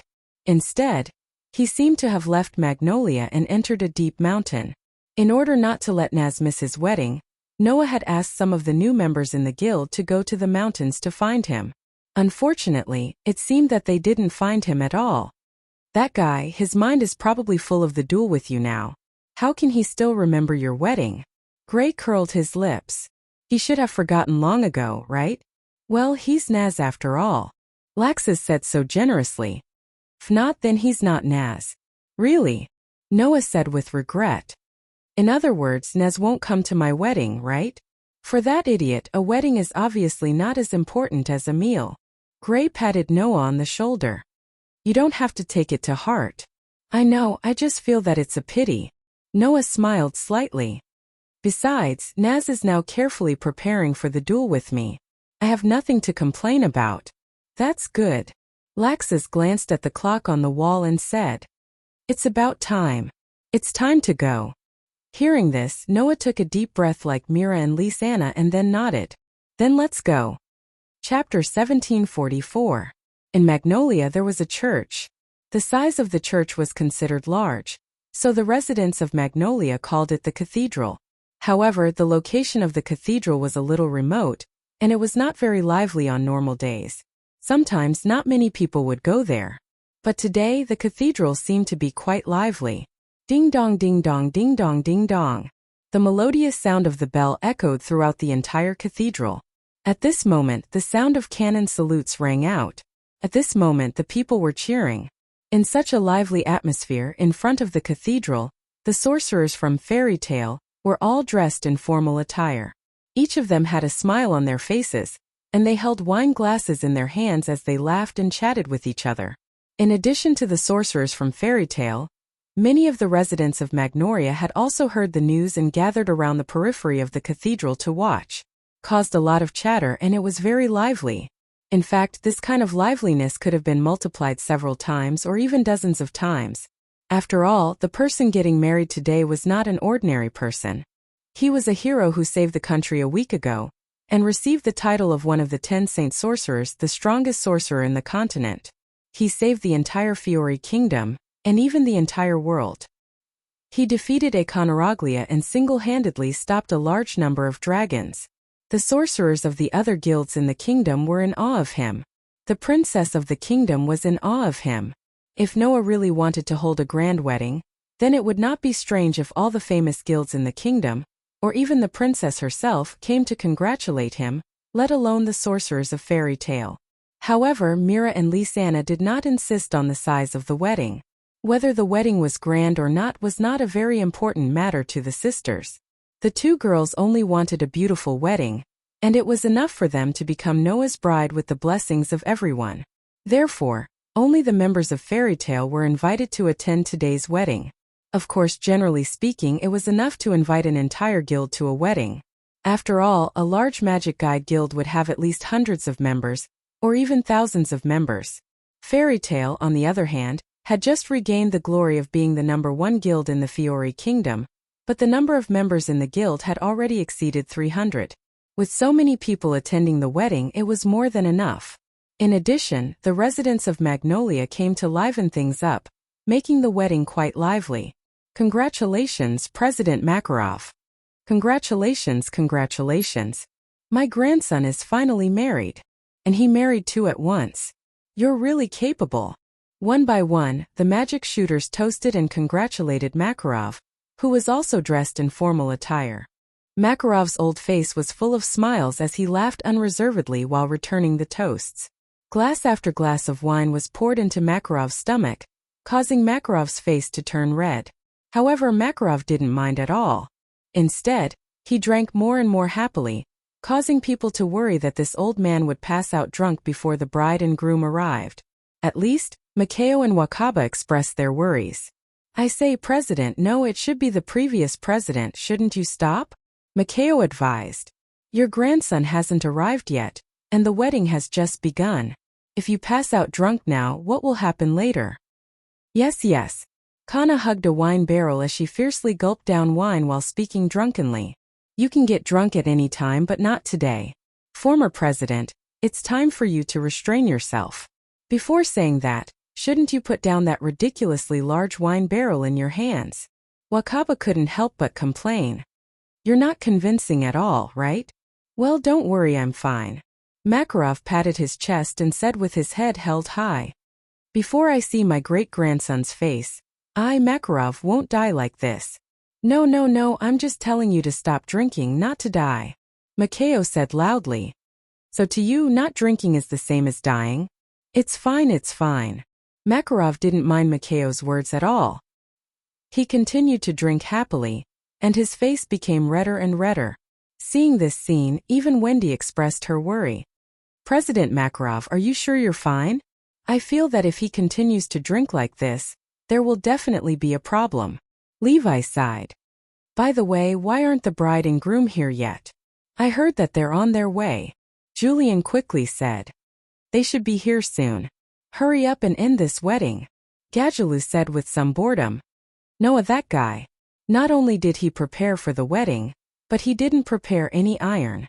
What kind of banquet is this? Is that so? Lily was speechless. I don't think anyone would prepare iron for a wedding banquet. As the crowd continued to clamor, at a certain moment, outside the cathedral, an extremely luxurious carriage slowly drove in amidst the clear sound of wheels. Seeing the carriage, the crowd's expression brightened, and they shouted loudly. They're here. The bride and groom are here. They're finally here. Whoa. Continuous cheers began to ring out, causing the saluting cannons to be pulled and set off in mid-air.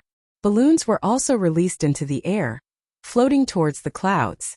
The scene was quite beautiful. Then, under the crowd's cheers and firecrackers, The luxurious carriage stopped in front of the cathedral. The next moment, the door of the carriage opened. Inside, Noah, who was dressed in a pure white suit, walked down. He raised his head and looked around.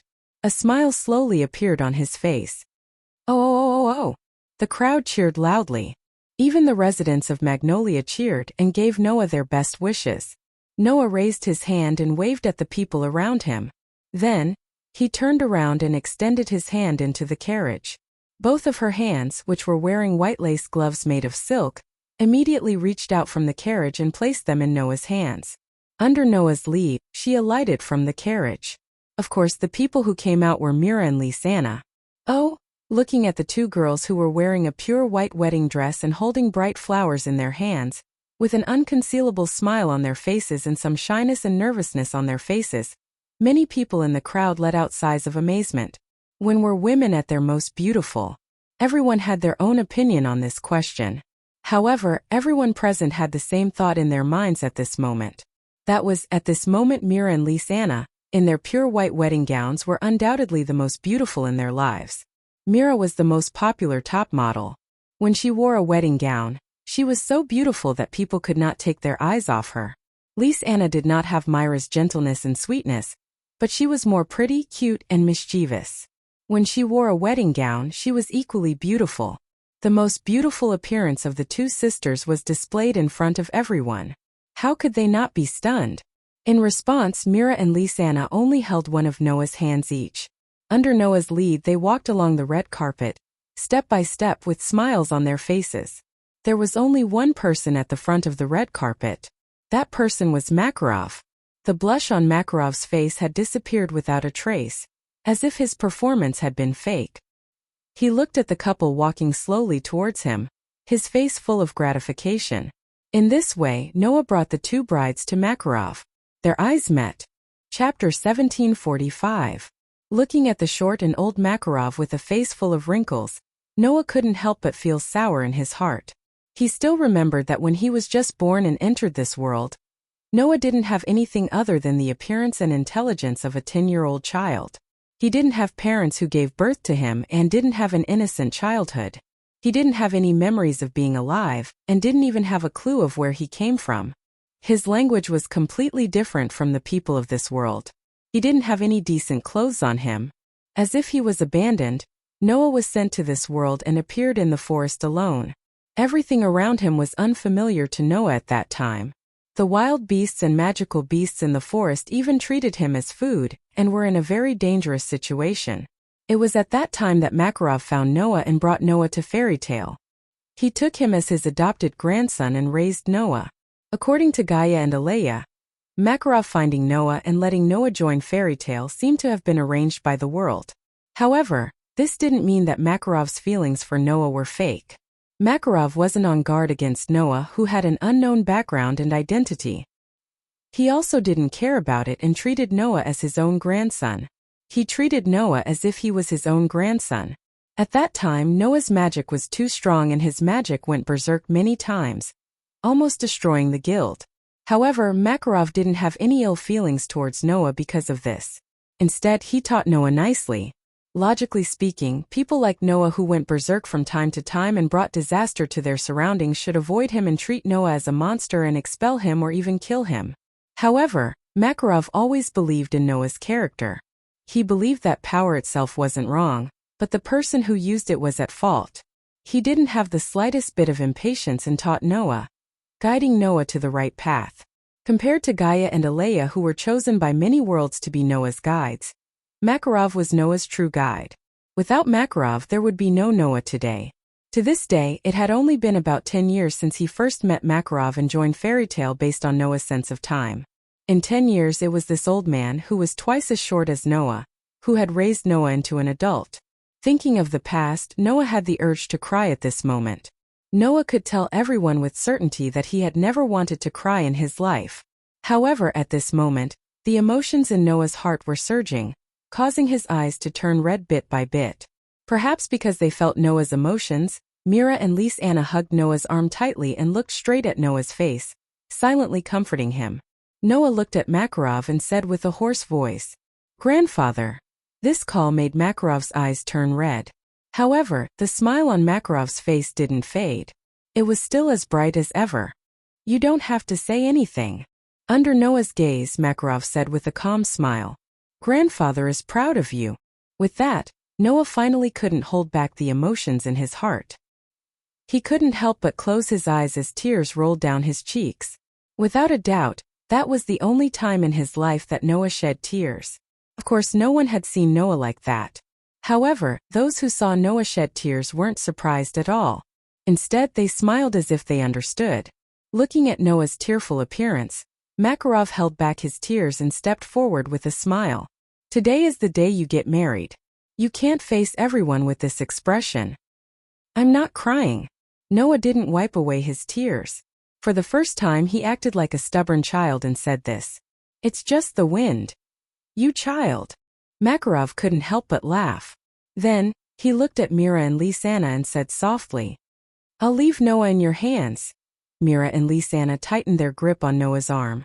Under Makarov's gaze, they nodded heavily and said in unison, We will take good care of Noah, President. Are you still calling me President? Makarov smiled. You should change the way you address me. Hearing this, Mira and Lisanna both blushed and lowered their heads. Grandfather. Good. Good. Makarov laughed out loud and shouted at Noah. Noah, you have to treat your two brides well. If I find out that you bullied them, I won't let you off. Do you understand? I know. Noah held Mira's and Lisanna's hands tightly as he looked at his two brides and declared, I will definitely make them happy. Mira and Lisanna's faces bloomed with smiles. Makarov nodded in satisfaction. He looked around, spread his arms, and shouted to the people around him. Everyone, please give our warmest blessings to our bride and groom. As soon as he finished speaking, clap, clap, clap, clap. A burst of warm applause sounded from the surroundings. The group of magic shooters belonging to Fairy Tale were also shouting non-stop. Noah, don't bully our Mira-chan. Don't bully Lisanna-chan either. Remember to be happy. Bastard. Damn it. I want to get married. Save it. Ha ha ha ha. Kind laughter and shouts sounded from the surroundings. Along with the warm applause, they were dedicated to Noah. Noah, Mira, and Lisanna looked at each other and smiled tacitly. Immediately, Noah let go of Mira and Lisanna's hands. He took a step forward and came to Makarov's side. He turned around and looked at his two brides. At the side, Wendy was holding a box with a nervous look on her face as she walked to Noah's side under everyone's gaze. Brother Noah. Wendy raised her head and looked at Noah with a cute smile. In the box in Wendy's hands there were 2 diamond rings. Both Mira and Lisanna's gazes were immediately drawn to the 2 rings. Unlike the engagement ring this time, Noah had specially asked someone to make a new wedding ring. Compared to the 2 engagement rings that were made in a hurry before, the 2 wedding rings in front of him were much better in terms of workmanship and quality. The exquisite shape and the resplendent diamonds attracted the hearts of all the girls present. So beautiful. Lucy couldn't help but murmur. Yes. Xuanai agreed softly. It really is beautiful. Even Alusha couldn't help but praise. As for Lebby, Kana, and Julianne, they had already begun to whisper to each other, praising the 2 rings almost non-stop. Naturally, Mira and Lisanna were also captivated by the 2 wedding rings. Ahem. Makarov pretended to be serious and coughed. All right, let's have our brides exchange rings. Noah turned his head and took out the 2 rings from the box in Wendy's hands. He smiled at Mira and Lisanna. My brides, please stretch out your hands. Mira and Lisanna subconsciously extended their hands to Noah. Holding the hands of the 2 beautiful brides, Noah gently put the wedding rings on their ring fingers. Warm applause rang out once more. Mira and Lisanna retracted their rings and couldn't help but throw themselves into Noah's arms. Noah hugged his 2 brides tightly. Amidst the warm applause, he felt a warmth in his heart. At that moment, Noah, Mira, and Lisanna had finally come to fruition and become a true husband and wife. Chapter 1746. Chirp, chirp, chirp, chirp. When the sun rose into the sky and illuminated the land, the melodious chirping of birds echoed under the clouds, announcing the beginning of a beautiful morning. Under the bright sunlight, Magnolia was still sitting on the ground as usual. On the streets, people came and went. Beside the stalls, people were making a lot of noise. Shouts and noises rang out from the relatively large city. Mixed with the melodious chirping of birds, it actually gave people a sense of tranquility. In such a magnolia on a busy street facing the sea, there was a house. The size of the house was comparable to a small villa, and it looked quite luxurious. At least, it wouldn't be strange if there were maids and servants coming in and out of the house. However, in fact, there were only 3 people living in this house. Although there were only 3 people, these 3 people were newlyweds. In the room of the newlyweds, the 2 young girls who had just become wives woke up early in the morning. They glanced at their husbands who were sleeping next to them, and then they tiptoed out of the bed at the same time. They went out of the room and entered the kitchen, and began to busy themselves with sounds and laughter. Not long after, Noah also woke up amidst the waves of sweet laughter. He yawned and put on his clothes, after which, he stretched his waist and walked out of the room. Katja! The sound of the door opening attracted the attention of the 2 sisters who were busy in the kitchen. Brother Noah. Lisanna was the first to greet Noah. Good morning. Good morning. Noah returned the greeting, but still looked a little sleepy. Good morning, Mira. Good morning. Mira chuckled softly and said in a gentle and considerate manner. The breakfast will be ready soon, just wait for a while. It's all right, the guild is gradually getting on the right track. Even if I don't stay in the guild all the time, there won't be any problems, Noah said lazily as he walked towards the sofa and sat down. So, you guys just have to take it slow. Mira looked at Noah's lazy expression and smiled helplessly. On the other hand, Lisanna puffed up her cheeks and said with some dissatisfaction. Big brother Noah. Have you become a little lazy recently? Who's to blame for this? Noah said grumpily. Whether it's cleaning or cooking, all the household chores are taken care of by you 2 sisters. Even when I take a bath at night, you 2 will help me run the bath water. I have nothing to do at home, so how can I not be lazy? But don't you have a lot of things to deal with in the guild? Mira asked, chuckling. We were worried that you would be exhausted, so we didn't want you to be busy. Besides, family matters are what we should do. Big brother Noah, you don't know how lucky you are. Lisanna raised the spatula in her hand, looking indignant. With me and Sister Mira as your wives, what's there to be dissatisfied with? I've never said that I was dissatisfied, right? Noah said with a bitter smile. Even if there's something I'm dissatisfied with, it's not because you 2 are so virtuous. Instead, shouldn't you change the way you call him Big Brother Noah? What does it matter? Big Brother Noah is Big Brother Noah, Lisanna said matter-of-factly. I've been calling him that since I was young. Is there a problem? There's a big problem. Noah rolled his eyes. If others know that I let my wife call me Big Brother, how will they look at me? Is that so? Lisanna tilted her head and asked in puzzlement.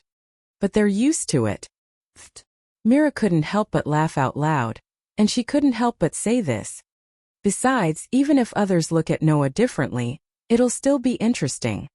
Just like that, Noah, Mira, and Lisanna went about their own business while casually chatting about their daily lives. That scene gave people the feeling that the 3 of them had lived together for a long time. However, there was nothing strange about it. Although it was Noah's first time living with Mira and Lisanna, the 3 of them were childhood playmates who grew up together. They knew each other very well, and there was no need for them to be afraid. Furthermore, Mira and Lisanna were biological sisters who had been living together since they were young. There was no place that they were unfamiliar with. Therefore, there was no sense of awkwardness when the 3 of them lived together. Furthermore, Mira and Lisanna had been living together with Elfman in the first place. To Mira and Lisanna, it was just a change of residence. Furthermore, the person living with them had changed from a younger brother to a husband. Looking at the 2 newlyweds who were busy in the kitchen, Noah smiled. After a moment of silence, he suddenly spoke. I plan to leave the guild for a period of time tomorrow. During this period, the 2 of you have to take good care of yourselves. That one sentence made Mira and Lisanna stop what they were doing. Mira and Lisanna had already known that Noah planned to leave for a period of time to settle some matters. Hence, the 2 of them weren't too surprised. As for being reluctant to part with him, that wasn't it. After all, as a magic shooter, there were times when he had to leave for a long period of time to complete a mission. Take Kildas for example, he would usually leave for 2 to 3 years. Just like a homeless child, there was no way to keep him. Noah only planned to leave for a month. As a magic shooter, it was considered a short period of time. Hence, Mira and Lisanna weren't reluctant to part with him. However, they still turned to look at Noah. Are you planning to leave tomorrow? Mira asked thoughtfully. Then we'll help you settle the matters in the guild. Yes, Lisanna said dutifully. In the past, I've been helping the president. No, helping Grandpa with the guild's matters. Also, Grandpa sometimes has to go out for regular meetings. Sister Mira and I are handling the guild's matters. There won't be a problem if you leave it to us. I just want you guys to help me deal with the guild's affairs for the time being, Noah said, smiling. However, if you're too busy, you can't tire yourself out. It's okay. If it's really necessary, Shu and I and Alusha will help us too. You can rest assured and settle your own matters. Mira smiled gently. Do you need to pack anything? Just in case, help me prepare some food and clothes. Noah raised his hand. Suddenly, a ray of light flashed in his hand and turned into a card. This gift card can be used to store food and clothes. It can also store items like magic crystals, magical weapons, and even magic-guided weapons. Just help me put some food, water, and clothes in. In other words, it's something like a storage space for magical equipment, right? Lisanna stepped forward and took the gift card from Noah's hand. She flipped through it curiously while praising it. It can also store food and water. With this, it'll be much more convenient even if it's a long-term mission. Now, I even used this to store Aster and Athena's elven equipment. Noah shrugged. Although the two of them were very dissatisfied at first, Mira and Lisanna couldn't help but laugh when they heard that. Have a good rest today, Mira said. Food, water, and clothes. We'll prepare them for you. Okay. Noah leaned on the sofa comfortably, his expression becoming lazy again. Sorry to trouble you, my wives. The two sisters immediately smiled like flowers. Obviously, they were very happy with Noah's words. Oh right. Lisanna suddenly remembered something and asked. Then what about the duel between brother Noah and Naz? The duel with Naz. Noah opened his eyes, the lazy expression on his face fading away. Then, Noah took out a piece of paper from his pocket. There was a line of words written on the paper. Looking at the words, Noah slowly raised the corner of his mouth. Don't worry, before leaving tomorrow I'll finish it. Chapter 1747. The next day. In front of his house, Noah put on his coat and turned to look behind him. Mira and Lisanna were standing side by side. Brother Noah. Lisanna handed the dark gold gift card to Noah. Food, water, and clothes are all prepared. The amount is enough to last you 3 months. You can use it without worry. 3 months. Noah took the gift card and was a little surprised. Isn't it a little too much? There's no harm in being prepared. 3 months' worth is more than enough even if Big Brother Noah needs to give it to others. Of course, it's best to prepare as much as possible at a time like this, Lisanna said. These are small matters. The most important thing is that Brother Noah must take good care of himself. Lisanna is right. Mira stepped forward and tidied up Noah's collar in an extremely virtuous manner. No matter what, the most important thing is to take good care of yourself. Don't force yourself. I know. I won't let you worry. Noah smiled. I'll leave the matters of the guild to you for the time being. The two sisters nodded and stepped forward at the same time. One on the left and one on the right, they gave Noah a peck on the cheek and left a sentence behind. Be careful on the road. Noah nodded, stretched out his hands and hugged his two wives. He kissed them on the forehead before separating. Then I'll be going out. After that, Noah opened the door and slowly left the city under the gaze of Mira and Lisanna. Mira and Lisanna watched Noah leave until Noah's back disappeared from their sight. The two sisters then relaxed, smiled at each other, and entered the house. On the other hand, after Noah left Magnolia, he did not immediately return to the world between worlds. Instead, he identified the direction and fixed his eyes on a tall mountain. At the next moment, Noah's figure turned into a stream of light and soared into the sky, flying towards the mountain. Who? At the top of the mountain there was a cold wind that seemed to be spiraling. It blew past, bringing up a cloud of sand and dust that was blown into the distance. In the direction of the dust, Naz was turning his arms as if he was exercising his body. From time to time he would jump up and down as if he was preparing for exercise. In fact, Naz was indeed doing preparatory exercises, because next Nazi needed to do a lot of exercise. In order to maintain his physical condition at the best level, the always slow-witted Naz also began this method that others didn't think was his style. However, such a performance also proved how serious Naz was about the upcoming duel. Not long after, the opponent that Nazi had carefully prepared for finally arrived. Phew! In the sharp sound of breaking the air, a streamer of light burst from the horizon. It was like a thunderbolt, fiercely falling on the ground. With a pung sound, it stirred up a thick cloud of dust. At the same time, Naz suddenly stopped the movements of his hands. His eyes seemed to be burning with flames, surging with an extremely bright expression. Immediately under Naz's gaze, the thick sand in front of him slowly dissipated, revealing a figure in the air. "Sorry, Naz." Noah raised his head and met Naz's gaze. The corner of his mouth lifted slightly. "I'm not too late, right?" "I'm too late." Naz grinned and said so. "I'm already burning up." "In that case, when you sent the challenge letter to me, you should have marked the time on it, right?" Noah took out a piece of paper from his arms and said helplessly. "In the end, you only told me a vague location and didn't even mark the time. Who knows if I will make you wait for a long time." "Ah."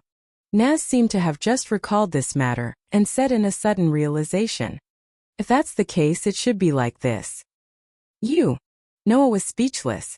This so-called challenge letter was found on the bar counter of the guild the night before when Noah was about to go home. Although there was no signature and no identification, Noah almost immediately understood who this challenge letter belonged to. Except for Naz, there was no other candidate. However, the person who helped Naz to send the challenge letter to the guild should be Hubby, right? Thinking of this, Noah glanced around, but he didn't find Hubby. Seeing Noah looking around, Naz surprisingly understood what Noah was looking for and said this directly. "Don't look for Hubby. I asked him to go back to the guild first." "Really?" Noah was taken aback slightly. "In other words, this time only the two of us will have a duel?" "Yes." Naz stretched out his left hand and held his right arm tightly. "After all, in order to draw out the power in my body, I have already forced myself. Finally, I was very lucky to succeed in the situation of risking my life, but that's it. I don't have the confidence to control it at all. If Hubby is here, I don't know if he will be hurt. Draw out the power in your body." Noah raised his eyebrows and looked at Naz's right arm. Only then did Noah notice. There was a bandage wrapped around Naz's right arm. That doesn't seem to be because of injury. With Noah's perception ability, he could vaguely feel it. Under the bandage, there was a rather scorching breath undulating. So Noah's face slowly showed an expression of, as expected. "Do you really have a hidden trump card?" "That's not my hidden trump card, but a gift from someone else." Naz's gaze had been fixed on Noah, but he began to untie the bandage wrapped around his right arm. "Although I'm very unwilling, I know that it's impossible to win against you with my own strength, so I can only put my mind on this power." With such a sentence, Naz suddenly tore off the bandage on his right arm. "This power belongs to the dragon." When these words came out of Naz's mouth, a terrifying heat surged from his body. Chi. Around Naz, the air began to distort, and even smoke rose as if it was on fire, making a scorching sound. The entire space seemed to have been roasted into a fiery red color. Boom! With a burst of sound, Naz's right arm began to burn with flames. The flame actually increased the surrounding heat by another level, causing the ground under Naz's feet to be melted by the amazing heat and began to sink. Seeing this scene, Noah's eyes narrowed, because under Noah's perception ability, at this time, Naz's magic power was showing a trend of crazy skyrocketing. It kept rising, and his aura also became more and more terrifying. That aura almost instantly skyrocketed to the level that surpassed Alusha and Kagura, and even surpassed Jura immediately. Moreover, it was still rising. In the blink of an eye, under Noah's perception ability, Naz's magic power suddenly rose to the level that was comparable to the most vicious and evil black mage in history, and even surpassed it in the past. What does this mean? It means that Naz's power, which was at the bottom of the 5-digit level at the beginning, instantly rose to the level of the gods in the box, which was the peak of the 5-digit level. No, it's not just the peak of the 5-digit level. The power of that aura is extremely close to the 4-digit level. It's only one step away from reaching the 4-digit level. Naz. Noah was really surprised. You. He. Naz grinned and his eyes flashed. Take this. Noah. As soon as his voice fell. Boom. In the next moment, Naz tightened his body.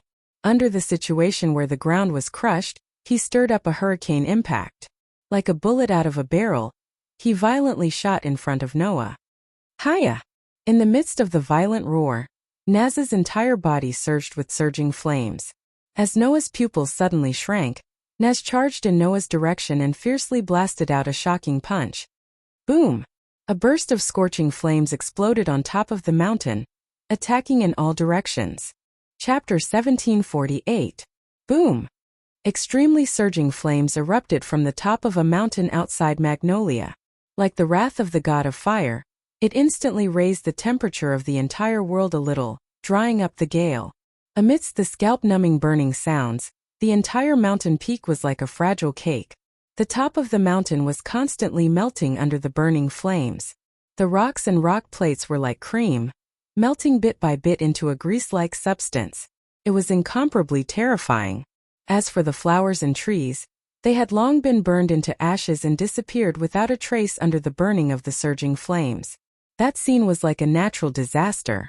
On the top of the melting mountain, the earth was also burning, turning into a sea of fire with amazing heat. In the center of the sea of fire, Noah caught the fist of Nazi, whose whole body was burning in flames.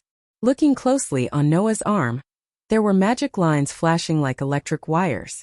Impressively, it was the strengthening magic that could give Noah a physical ability comparable to the divine level.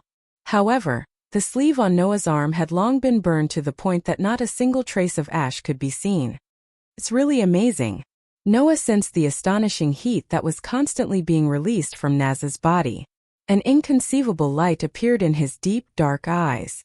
Nazi, I didn't expect you to have this level of power. It's you who is amazing. You actually took this punch head-on. As expected of Noah. Nazi was like a warrior, showing a vigorous smile. However, as I said before, this power doesn't belong to me. It's the power of the dragon. The power of the dragon. Noah's eyes flickered. Could it be? What? Have you guessed it? Nazi grinned. Yes, this is the power that Ignir left for me. The Fire Dragon King Ignir. That was an absolute powerhouse in the Dragon Clan. Someone who even dared to face a Conoraglia. The Dragon Clan's Fire Dragon Clan even worshipped him as their king. Unfortunately, such an existence's soul had long been sucked away by Akenrolia's dragon slaying magic 400 years ago.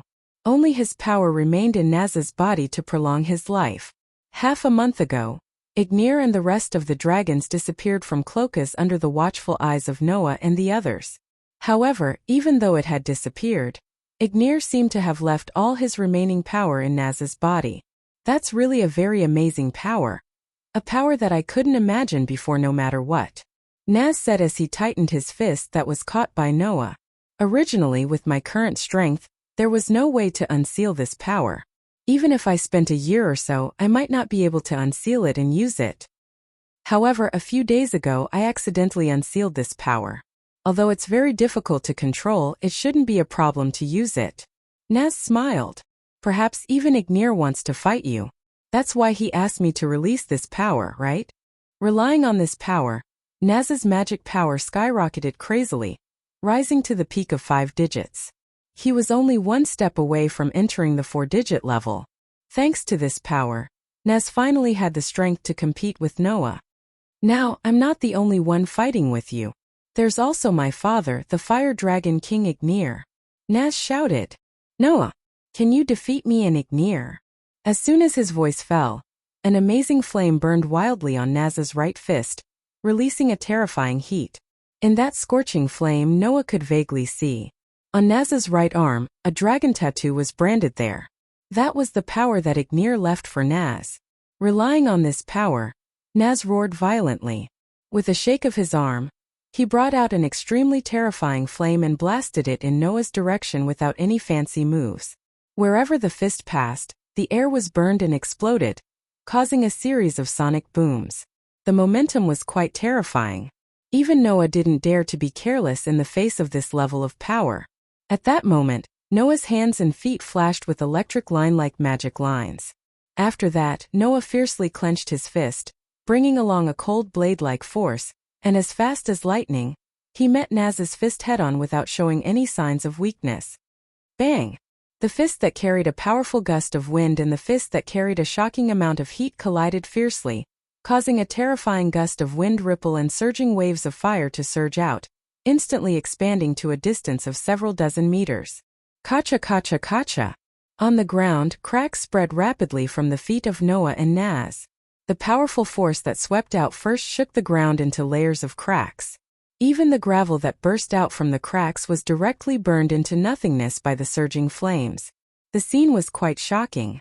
In such a collision, a figure retreated violently from the surging gale and wave of fire, as if he was blown away, looking a little embarrassed. That person was Noah. For the first time, Noah fell into a disadvantageous position and was suppressed by Naz. In the surging gale and wave of fire, Naz, whose whole body was burning with flames, rushed out with a terrifying momentum and heat to the front of Noah. Fire Dragon King's bursting fist. The fist burning with flames was like a meteorite, causing a sonic boom along the way. It blasted mercilessly toward Noah's face. Before the fist hit, the flames on it made the bangs on Noah's forehead seem to be burned, emitting a burnt smell. Facing Naz's attack, Noah was secretly speechless and tightened his feet. Mana veins that looked like electric wires flickered on it, increasing the power of Noah's feet. As he stomped on the ground, some of the gravel on the ground cracked, and his figure flashed away, dodging the terrifying punch. It's not over yet. After the punch missed, Naz not only did not stop, but both of his hands were burning with surging flames. Like a furious fire dragon, he repeatedly blasted out heavy meteorite-like fists in the direction of Noah. Suddenly, Naz's fists directly turned into fiery red fist shadows, constantly flying out and blasting toward Noah overwhelmingly. The momentum was really terrifying, causing Noah's face to become solemn. However, this situation also made Noah's heart surge with blood, and the magic power in his body skyrocketed in an instant. Immediately, Noah raised his arms. Bang bang bang bang bang. The storm-like punches suddenly fell fiercely on Noah's raised arms. As if causing a chain explosion, waves of fire burst out and covered Noah's body. Hiya! Naz was like an angry dragon. He repeatedly swung his fists that carried powerful flames in front of him, causing bursts of flames to explode one after another like bombs, stirring up waves of fire. It was like a whistling flood that covered the sky and earth. Under the powerful blow, the entire mountain top trembled slightly. At a certain moment, an explosion that was much louder than any previous explosion burst out, causing a figure to fly out of the fire wave. He took a few steps back before stabilizing his figure. As soon as his figure stabilized, a fierce light flashed in Noah's eyes. He raised a hand in the direction of Naz, who was still rushing toward him. A faint blue magic array flashed in front of Noah's palm. Inside, a vast magic power gathered and formed, turning into a huge beam of light that burst out from the magic array. Like a laser, it flashed in the space and shot straight at Naz. Facing the huge magic power beam, Naz just clenched his fist tightly. The flames on his body rose and surged to his fist. Under Naz's wave, he blasted out. With a muffled sound, Naz's fist fiercely hit the magic power beam that burst out. The astonishing power and heat directly shattered the magic light beam with a single punch. Noah suddenly stood up in shock. Chapter 1749. After obtaining Ignir's power, Naz's strength had really skyrocketed to a level that even Noah had to treat with caution. He was at the top of the 5-digit level and even close to the 4-digit level. That level of power was enough to threaten Noah. After all, if he only used strengthening magic, although Noah could obtain a physical ability comparable to a 5-digit level, it was at best a physical ability. Under such circumstances, compared to Naz, who was infinitely close to the 4-digit level, Noah would undoubtedly be weaker. However, Noah did not expect that even the magic cannon would be shattered by Naz's punch, and it could not play any role at all. It was conceivable how powerful Naz was now. Although he kept saying that he could not completely control Ignir's power, Naz might not have realized that as the battle progressed, He was becoming more and more proficient in controlling his current power. If this continued, perhaps Naz would be able to completely control Ignir's power in the future. At that time, Naz was likely to directly break through to the 4-digit level. "You're really powerful, Naz?" In Noah's surprise, Naz, who had shattered the magic light beam with one punch, rushed toward Noah with an indomitable momentum. The flames on his fist surged wildly, making Noah feel a sense of alarm. "Hiya hiya!" In the midst of the violent roar, Naz's figure was like an exploding rocket, and he rushed above Noah's head. His fist, which was surging with surging flames, seemed to be roaring, and turned into an overwhelming punch, waving at Noah's body like a storm. All the space in his field of vision was occupied by the overwhelming flaming fist shadows. The dark and deep eyes were rendered as sparkling as gemstones by the color of the flames. Looking at the curtain of fists that shrouded him like a storm with a faint dragon-like roar, Noah took a deep breath, and the magic power in his body surged out like a surging river. Clang! On Noah's pair of arms, the electric line-like magic lines flashed with an unprecedentedly bright light. Noah directly raised his arms and faced the overwhelming flaming fist shadows. He also waved his fists rapidly, not to be outdone. Bang bang bang bang bang. Amidst the muffled sounds, the fists carrying flames and the fists carrying strong winds constantly collided with each other, causing circles of shock waves to shake the air. Every time they collided, cracks that were nearly half a meter deep would appear where Noah's feet were on the ground, causing the ground to sink layer by layer. After obtaining Ignir's power, Naz used the Dragon Slayer magic like a real dragon. Every punch made Noah feel a sense of heaviness. However, despite the heaviness, Naz's punches were not to the point where even Noah couldn't take them. Coupled with his superb perception ability, Naz's seemingly stormy punches, in fact, the trajectory of each punch was clearly fed back to Noah's mind. As a result, Noah just kept punching like Naz, relying on his god-level physical ability to take on each punch. Sure enough, it still doesn't work? Naz was not surprised by Noah's impregnable defense. Although he had obtained Ignir's power, no matter how powerful Ignir's power was, it was still weaker than Akanalia's. As for Noah, he was someone who could even defeat Akanarolia.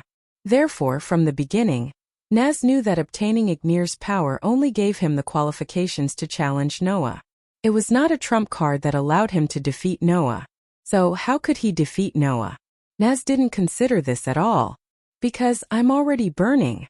With a low shout, Naz suddenly withdrew his fist, and the overwhelming flaming fist shadows that shrouded Noah condensed together at lightning speed, converging on Naz's raised fist. "Take this." The flaming fist that gathered all of Naz's power burst out, stirring up a circle of flame ripples. It was like a meteor that was spraying flames. With a thunderous momentum, it heavily hit Noah's chest. "Come on." A burning desire to fight finally surged in Noah's eyes. Vast demonic power surged from within his body. His fist was also lifted, and suddenly met the fire fist that was explosively coming towards him. Boom! A heavy muffled sound that made people's eardrums hurt resounded. A terrifying shockwave mixed with boiling hot waves of fire, like an exploding hurricane, suddenly shook in all directions. The terrifying impact constantly acted on the ground, causing the mountain to tremble. The ground seemed to be collapsing as it continued to sink. For a moment the rocks cracked, the gravel splashed, the waves of fire surged, and the wind blew wildly. The entire peak of the mountain was like an erupting volcano. The fiery red pillar of chi soared into the sky, directly piercing the clouds in the sky and dispersing them. It wasn't until a long time later that the flame pillar that soared into the sky subsided little by little, slowly shrinking back to the top of the mountain. And the huge rocks that burst out from the top of the mountain rolled down the steep slope of the mountain with great momentum in the direction of the foot of the mountain. As for the top of the mountain, most of it had already melted, becoming like a candle with only half of it left. It looked very frightening. The billowing waves of fire were still surging there, rendering the entire mountain into a flaming mountain, which was extremely shocking to the eyes. Huff huff! Ha ha! In the center of the sea of fire, Noah and Naz were facing each other at a distance. One was calming his breathing, while the other was gasping for air. Upon closer inspection, whether it was Noah or Naz, one of their arms seemed to have been scratched with several wounds, and blood was flowing out. Bursts of stinging pain hit Noah and Naz's minds. However, the two of them seemed to feel nothing. They looked at each other, and a smile suddenly appeared on their faces. "You're really strong, Noah." Naz smiled very excitedly. "Even with the power that Ignir left for me, there's no way I can win against you at once. You're really powerful." "Same here, Naz." Noah shook off the blood on his arm and looked at Naz very seriously. "Although you're using Ignir's power, you're able to fully utilize such a powerful power without suffering any of the side effects. This proves that you yourself also have the potential to reach this realm. Naz, you're really amazing." At this point, Noah's eyes flashed. "So next I'm going to use all my strength." As soon as he finished speaking, a small silver sword fell into Noah's hand in a flash. Seeing this, Naz's pupils suddenly shrank. Cold Steel Queen, the holy sword that slays demons and demons, turn into a sword of steel and bestow me with divine power dash. In the incantation written in Elvish, a brilliant white light bloomed from Noah's hand. The Elvish device, which had the shape of a silver holy sword, suddenly appeared in Noah's hand in a burst of dazzling light particles. Noah held it tightly. "It's time to decide the winner. Naz." Noah raised the holy sword in his hand and pointed at Naz from afar. "Next attack. I'll knock you down." Hearing this, Naz clenched his fist, and the corners of his mouth curled up little by little. Immediately, an unprecedentedly hot flame burst out from Naz's body. "Just what I want." The flame that released heat that could melt the earth was like a whirlpool that spun on Naz's fist. The magic power that was as ferocious as a Tyrannosaurus Rex burst out from Naz's body like a flood. In the blink of an eye, it condensed into a huge fire dragon. The huge fire dragon roared behind Naz, stirring up rolling sound waves that turned into an impact wind. It expanded continuously and annihilated the surrounding burning sea of fire. One side was holding the holy sword that shone with a brilliant white light. The other side was holding the swirling flame like a whirlpool. In the next second, Noah and Naz burst out at the same time, turning into a white comet and a red meteor. Absolute sword skill. Form 4 Flame Slash. Dragon Slayer Mystery. Fire-type Red Lotus Phoenix Sword. After a while, the white comet and the red meteor quietly collided. Chapter 1750. In Magnolia, the people were still going on as usual, displaying the liveliness of a city. On the busy streets, people were chatting with each other amidst the commotion. Felt like a market. At a certain moment, a strange phenomenon occurred. Rumble. The ground suddenly trembled for no reason, causing the residents of Magnolia to panic on the streets. What's going on? What's going on? Is it an earthquake? People were panicking on the streets, but they didn't know what to do. However, the earthquake left as quickly as it came. After a minute, the trembling ground began to calm down slowly, and the residents of Magnolia heaved a sigh of relief. Thank goodness it was just an ordinary earthquake. Yeah. I thought the dragons were coming to attack Magnolia after attacking Coloccus. Aren't you overthinking it? How can there be so many giant dragons attacking everywhere? Besides, even if there are, the hero who is ranked first among the 10 great Saint Magi is in Magnolia. If the giant dragons dare to attack, they will be wiped out in a matter of minutes. That's right. But I heard that the hero has left Magnolia temporarily to carry out a mission. Really? In an instant, the entire street once again returned to its bustling state like a market. To the residents of Magnolia, this slight earthquake was just an episode that they would forget in the blink of an eye. What they did not know was that the person who caused this phenomenon was the so-called hero who saved the country. Pa, pa, pa, pa. Along with a series of crisp sounds, the gravel rolled on the ground, causing the crisp sounds to echo in the air. Even the sound of rolling stones could be clearly heard. One could imagine how quiet the surroundings were. However, just a minute ago, there was an earth-shattering commotion here. As for why, one only needed to look at the scene to understand clearly. Crack! Amidst the faint cracking sounds, cracks began to spread on the ground without leaving a trace. Crack! A huge rock suddenly turned into a pile of powder without any warning and scattered all over the ground. Similar phenomena occurred frequently in this part of the world. Originally, there should have been a tall mountain here.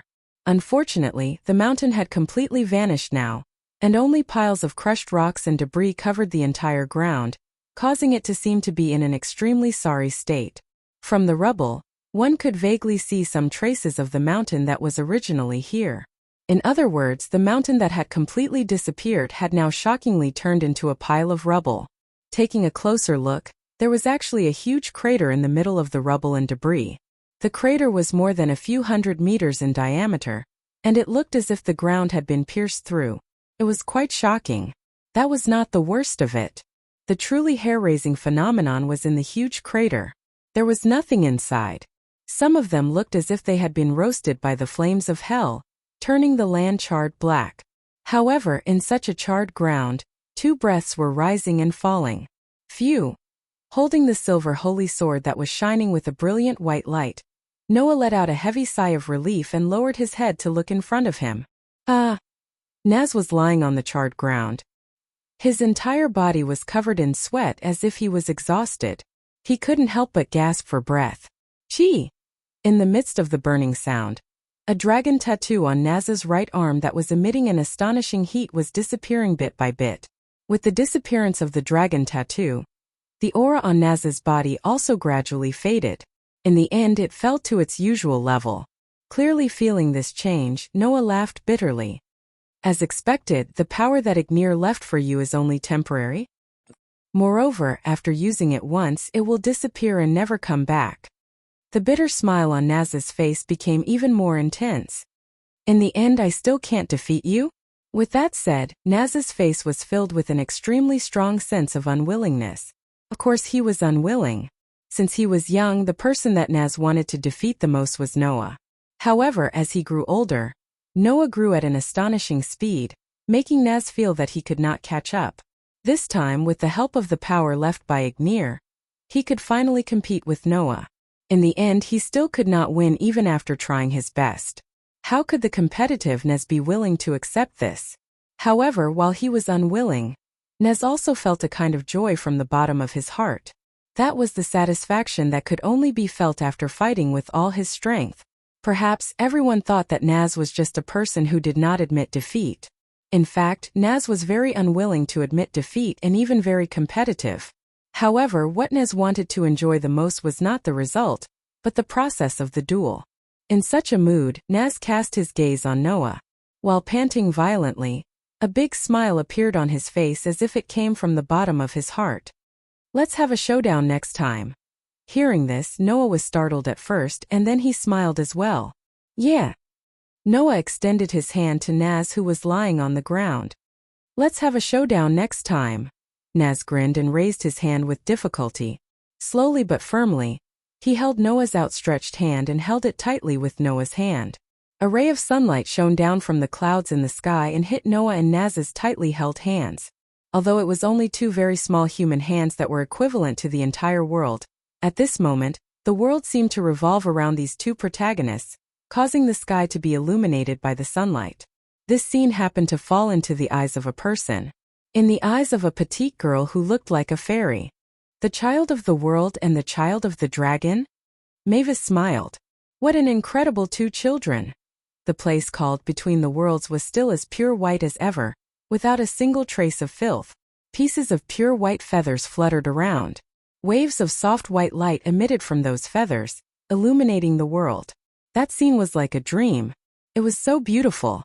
However, above this pure white world in the sky there was a crystal-clear barrier covering the entire sky.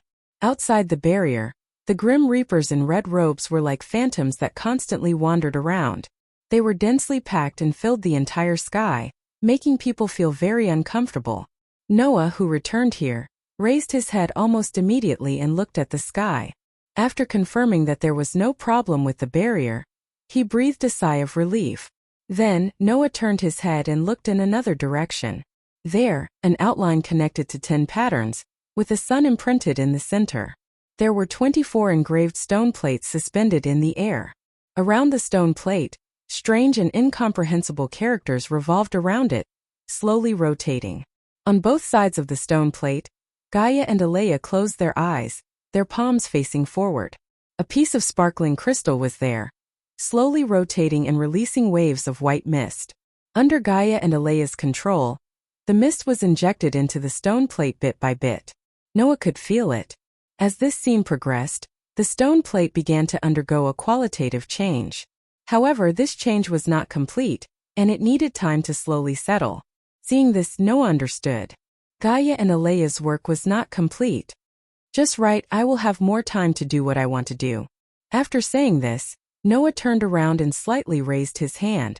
A feather suddenly floated in front of Noah. Noah stretched out his finger and lightly touched the feather. In the next second, Noah disappeared from where he was, allowing the source of this pure white world to return to its original tranquility. Chapter 1751. Alicia Elven Academy. Alicia Elven Academy was a noble academy that trained witches from all over the Alicia Empire to become first-rate elves. The academy had an elven forest and an academy city. It occupied a vast area, and teachers who were as powerful as the elven knights of the imperial capital stayed here. It was not inferior to a small country, so this academy was like a small independent country with a strong sense of autonomy. Recently, the atmosphere in Alicia Elf Academy had gradually become tense to the point that even outsiders could feel it. The reason was very simple. It was because the Elven Sword Dance Festival was about to begin. It was a sacrifice to the Elven King, who was equivalent to the world itself. At the same time, it was the largest ceremony to determine the strongest Elven envoy, the Elven Sword Dance Festival. The winner could not only make a wish to the Elven King, but also obtain unimaginable fame and become an Elven envoy respected by all the major countries. They were like idols in the world of Elven envoys. Of course, those who could participate in the Elven Sword Dance Festival were the true elites carefully selected from all the major countries. Therefore, Alicia Elven Academy, as an academy that specialized in nurturing outstanding Elven envoys, was able to recommend 3 teams to participate in the festival.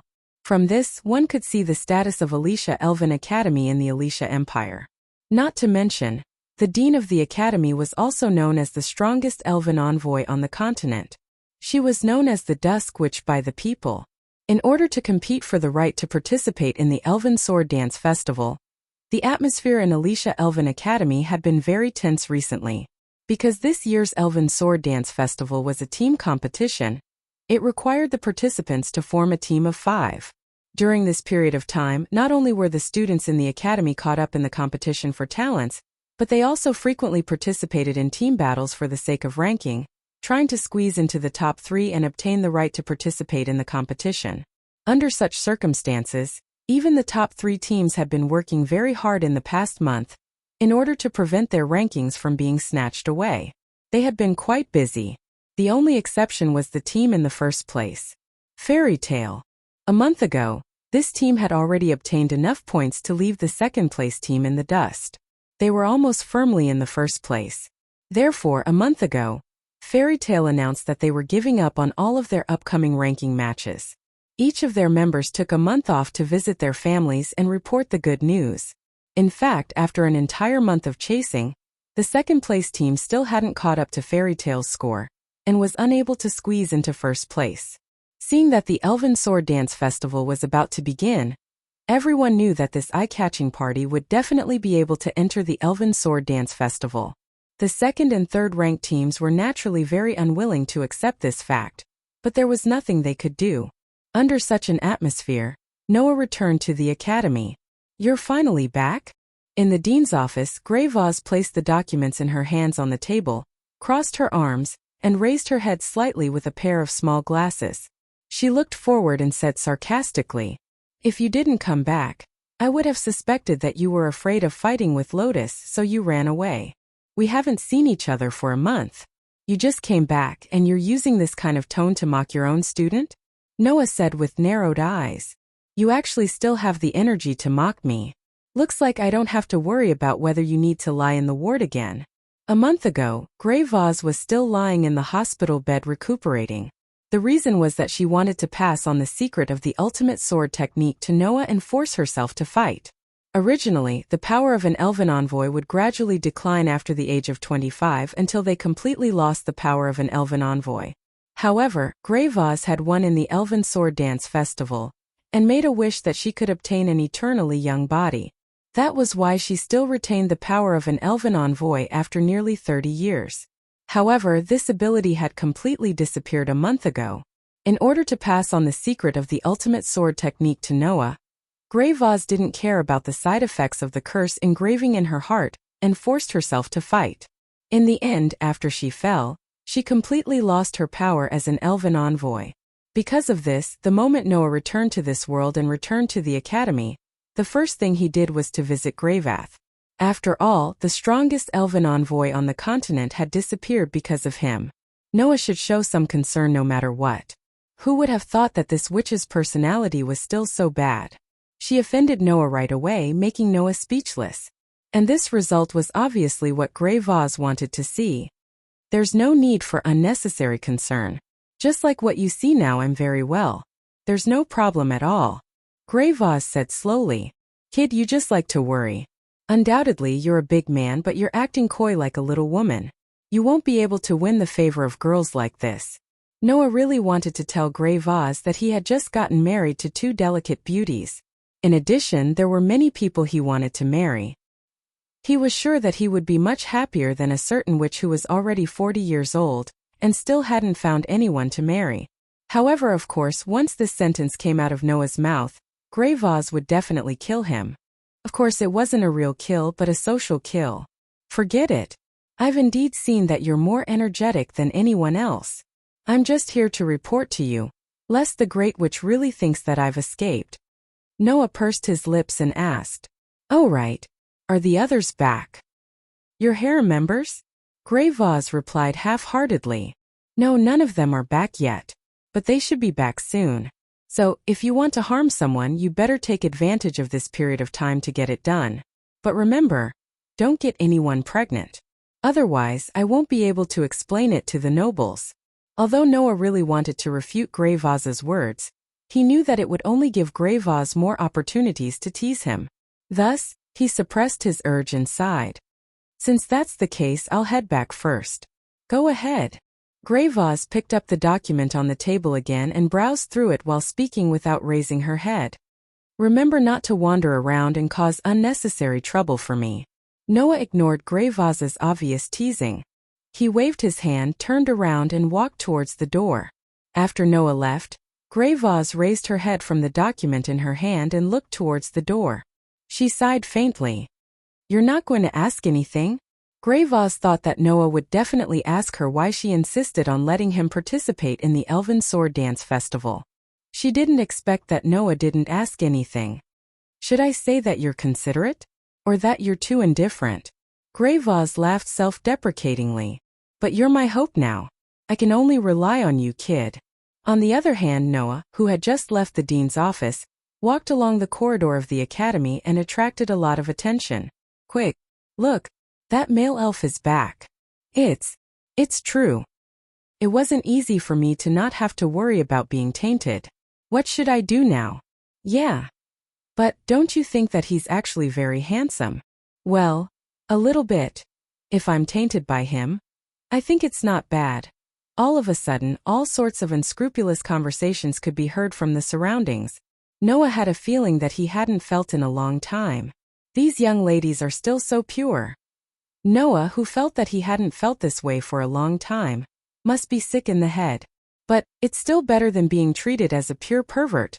Noah walked out of the school building with such a strange feeling.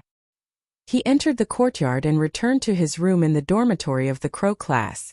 However, a series of noises could be heard from the room and attracted Noah's attention.